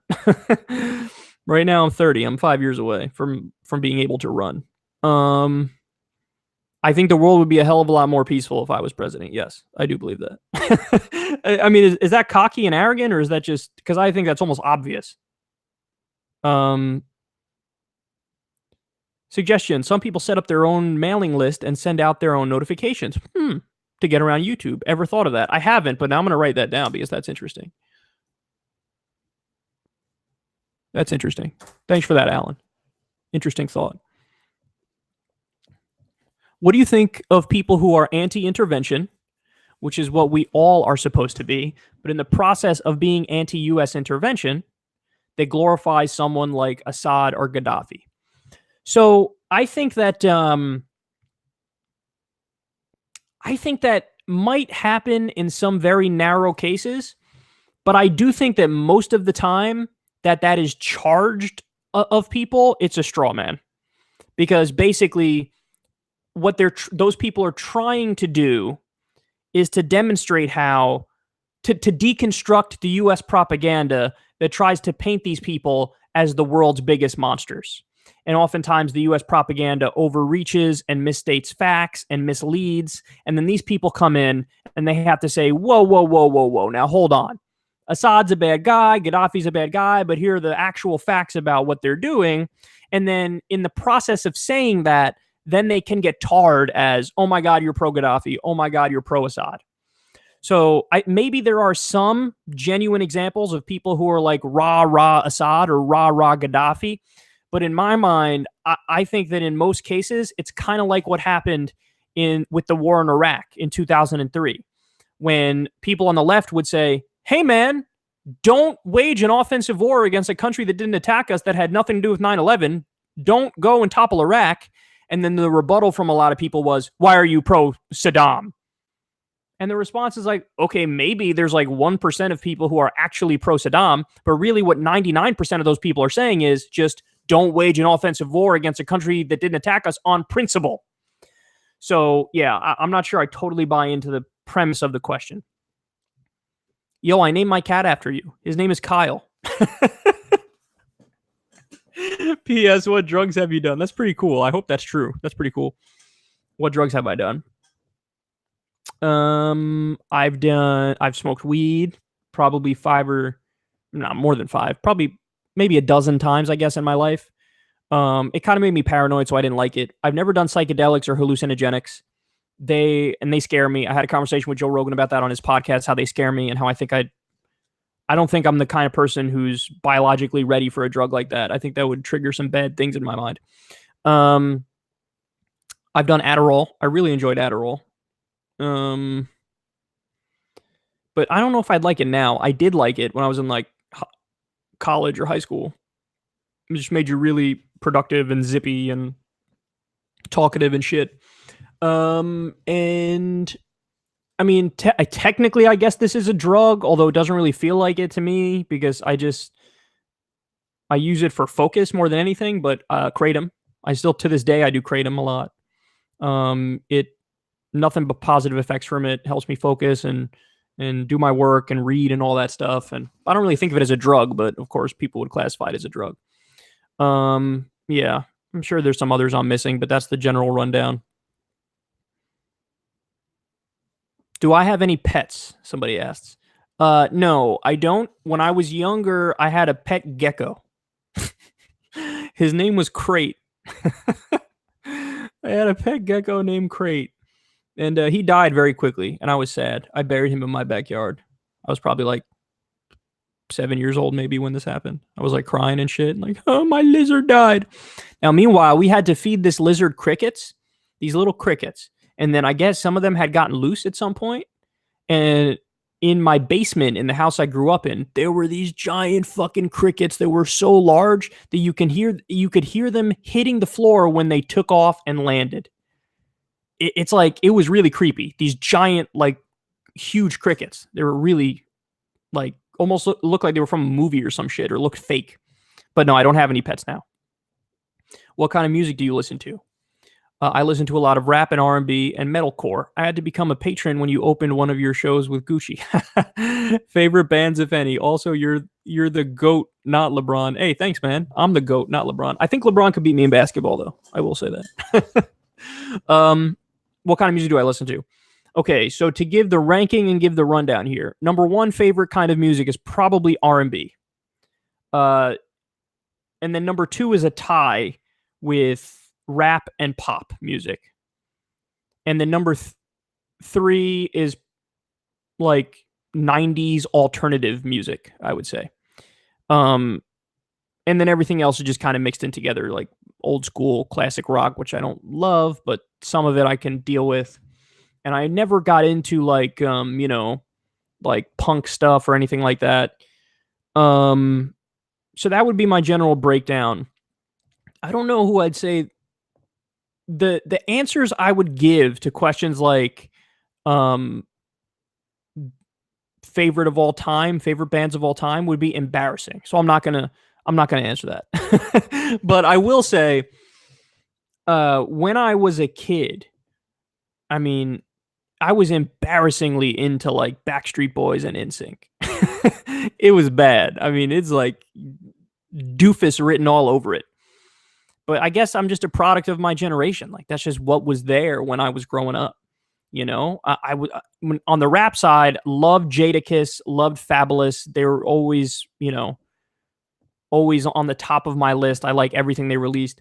I'm embarrassed to say, given his history and how he's been, that I loved Chris Brown. His music. It's almost like guaranteed that I like whatever song he releases. And I know people in my audience hate my taste in music, but that's okay. I figured I'd answer anyway and embarrass myself. Wanted to point out that we intervened in the Korean War as part of a UN coalition with other nations, with us obviously doing most of the work. Also, UN did end up declaring the U.S. occupation of Iraq illegal. Yes, they did. They never approved it. It was Kofi Annan, I think. He was the head of the UN at the time. They never approved it. And they were like, what are you doing? You can't just fucking do that. You can't just invade a country. Don't worry, Kyle. It's a personal choice. Car living. Your show keeps me going some days. Have you ever read Howard Zinn? I did read some Howard Zinn, but just like with that Chomsky book I referenced, I was young, man. I think I tried to read Chomsky on anarchism or anarcho-syndicalism. I forget exactly what the title is. I tried to read that when I was like 15. And I was like, I wasn't absorbing almost any of it, but I kept reading it. And I think I did the same thing with Howard Zinn. And Howard Zinn is, very well known. What did he write? Did he write People's History of the United States? I think it was, right? Everybody check that book out if you haven't. It's really important. It gives you a totally different perspective on the United States. Do you think Kanye West's recent comments are genuine? His verse on the new Pusha T album makes me think he's doing it for his new album. I mean, I don't know. It's possible that it's just all, a marketing scheme. But no, I think he believes some of that stuff. I think he seems like the kind of person who literally would just have discovered politics, even though he's like 40 years old. He's like, oh shit. And I always felt this way about Dave Rubin too. Like, I feel like he had never experienced like just the standard run of the mill conservative arguments. And then he came across them for the first time after he had already been working at TYT for like a year or so. And it's like he experienced these very banal, easy to rebut conservative arguments, but he was like, oh, these are genius. And I feel like that about Kanye too. Like he stumbled across, like Candace Owens or something talking about black crime statistics. And he's just like, yep, that's it. It's all the black people's fault. We got to get our shit together, don't we? And the slavery was a choice thing. Like, damn, slavery was a choice. You were for 400 years? That sounds like a choice. It's just like some of it's for shock value, I'm sure. But other parts of it are like the first time you stumble across an argument that you've never heard before and you're totally unaware of, Christopher Hitchens said this once to Sean Hannity when he brought him on to discuss, I think it was the passing of Jerry Falwell, one of the big evangelists. And Christopher Hitchens said to him, you give me the horrible impression of somebody who's never read the counter arguments to your position before. And that's what I get from Kanye. It's like he came across some conservative bullshit online and he was like, oh my God, this is genius. Do you guys know about this? And it's like he didn't bother to see what the counters to those points were or anything like that. So yeah, that's how he strikes me. like reading banal shit. Like he's the type of guy who reads like a platitude or a cliche and it's like, oh, this is genius. And it's like, dude, what? That's like the most fucking boring ass, heard it a zillion times, non-statement I've ever heard in my life. So I think some of it's real and probably some of it's for shock value. Overlooking dictators' crimes and minimizing the effort people took to revolt against said dictators. We shouldn't topple Assad, but also shouldn't recognize his government or deal with it. I don't know what you mean by shouldn't recognize it. It is the government of Syria. It just is. So I don't know what you mean by shouldn't recognize it. It's not. Why is it our place to say like, no, that's not real because we don't want it to be. It is real. Now, furthermore, why is like in certain context is a violent overthrow of a government viewed as reasonable? Why is it considered reasonable to violently overthrow a government? If people in the United States tomorrow grabbed guns and stormed the White House, even given all of Donald Trump's crimes, I would hope that all of my listeners would be like, maybe don't storm the White House armed. And maybe that does make you a terrorist if you do that. So I don't understand why in the context of Syria, all of a sudden, if you try to do an armed overthrow of a government, it's acceptable. No, if you want to change society, there are ways to change society that don't involve murder. So I've never been a violent revolutionary type character. I just haven't been. So I'd like to afford the people of Syria the same mentality I afford Americans. Imagine if Obama was president, and when he was president, the Tea Party there were 1,000 armed Tea Party people that surrounded the White House and tried to topple him violently and kill him or something.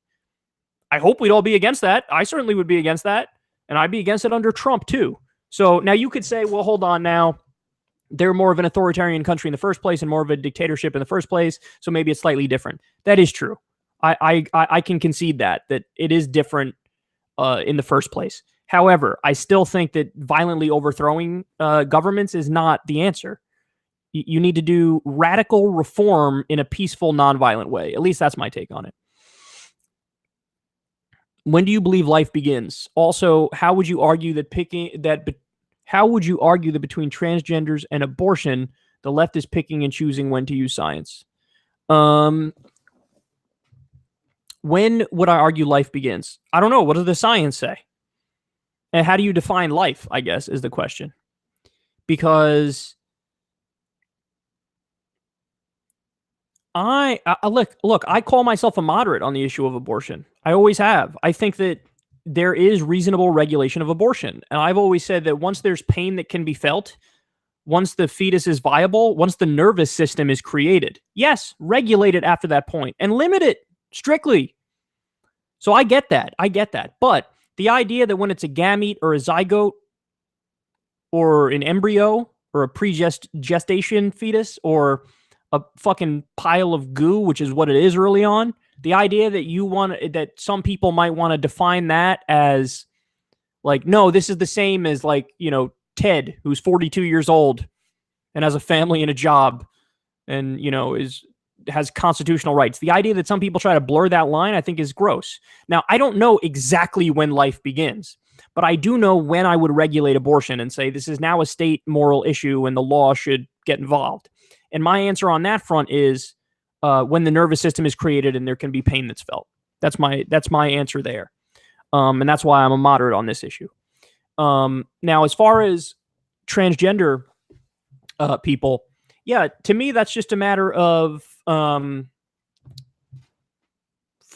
people having the freedom to be what they want to be. Now, if you were biologically male and then you want to become female, okay, then you are a transgender female. You weren't biologically born female, but if you want to become female, okay, you're a transgender female, and vice versa. So that's just a matter of treating people as they want to be treated and calling them what they want to be called. And, I don't, to say that that's anti-science, I don't see how that's anti-science. It's just like that. And also there's this thing of like, it's obviously a phenomena that exists where people can be born biologically one thing, but feel like the opposite. So since that exists in reality, I don't know why it's controversial to have a category for that. You know what I mean? But conservatives act like if you don't, you have to stick to these rigid confines and definitions. And if you don't fall into the neat examples of each thing, then that like blows their mind and they lose it. I don't understand why that's the case, you know? And by the way, I personally have had conversations with transgender people who've reached out to me, and I've explained how I was going to kill myself, and then I became transgender, and I think in the case of the people I talked to, they got the surgery, and then they were like, now I feel totally normal, and it worked. So to me, I don't see how that's an anti-science issue. If you want to talk about instances of the left being anti-science, maybe you could talk about some vaccine denialism that happens with some people on the left who are big into alternative medicine. There are some people who make inaccurate claims about GMOs definitely being unsafe. That's not true. The studies point in the opposite direction. So there is some science denialism on the left, for sure. But I think the bulk of it is on the right. And yeah, I don't see how the transgender one, I don't see how that is people are denying science there. I just see them as respecting other people's decisions as to what they want to be. My last $10. Syrian revolution started peaceful until Assad started killing people and infiltrating the revolution. DW wrote about him releasing inmates to do so in 2012. Love the show. Peace. Okay. Well, unfortunately, thank you for all the donations. And I know you're basically trying to have a conversation/debate with me on this, and it's hard for you because you're just typing and I have a platform to respond with whatever I want. Here's my final response on that. That a little bit misleading in the final part. And I'm not saying you're doing it on purpose, but the reality is the rebels were saying to Assad, hey, we want you to release these prisoners because they're political prisoners. And then Assad releases the prisoners, and then afterwards, the rebels turn around and go, I can't believe you released these prisoners. That's disingenuous. It's a disingenuous move. It's like, we want you to do X, and then he does X, and then you go, oh, I can't believe you did X. So now I'm not saying he's an angel. I'm not saying he's good, Assad. What I am saying is, right now, at least 60% of the rebels are jihadists. That's just a fact. That's not me speaking. That was a think tank study that we've reported on the show multiple times, shown everybody the article. So any analysis that excludes the nature of what the rebels are now, there's no such thing as a moderate rebel that's been there fighting in a civil war for at least 5 years. You know, that's not a moderate. There's no doctors anymore. There's no fucking, welders that are rebels. They're jihadists. They're committed jihadists, okay? So that needs to be included in your analysis. And again, that doesn't mean Assad is good. It just means these are the natures of the rebels as they are right now. So maybe a lot of the stuff that comes out about Assad is propaganda from said people. Now, again, that doesn't mean he's good. That doesn't mean he's an angel. It doesn't mean he doesn't have blood on his hands. I'm sure he does. But we have to keep everything in perspective. And again, the ultimate point is this is none of our business. None of the U.S.'s business. What are your thoughts on the lawsuits against Alex Jones? Is this a First Amendment issue? Well, it depends which lawsuit you're talking about, because he's got a zillion lawsuits against him. Now, you might be referring to the Sandy Hook ones. I think what happened was, and correct me if I'm wrong, the parents of the Sandy Hook kids who were murdered, sued Alex Jones for defamation, because Alex Jones was saying, the kids aren't even. He said for a while the kids aren't even real. Or I played the Media Matters spliced together all the different comments he made, and basically what he was saying is, it's a hoax. It's not real. They're actors. And then he changed his tune over time when he started getting real backlash for it and having legal implications. But he said nonstop, he was talking about how Sandy Hook was a hoax, basically, and it was a conspiracy. So the parents had been harassed by Alex Jones supporters because basically Alex Jones was saying these people are crisis actors. So these people were harassed and they were threatened. And imagine losing your kid and then being threatened by some douchebag who doesn't know anything but thinks that you're an actor or whatever. So they're suing him for defamation because they're saying you literally defamed our character by saying we acted when we literally lost our kids in a mass shooting.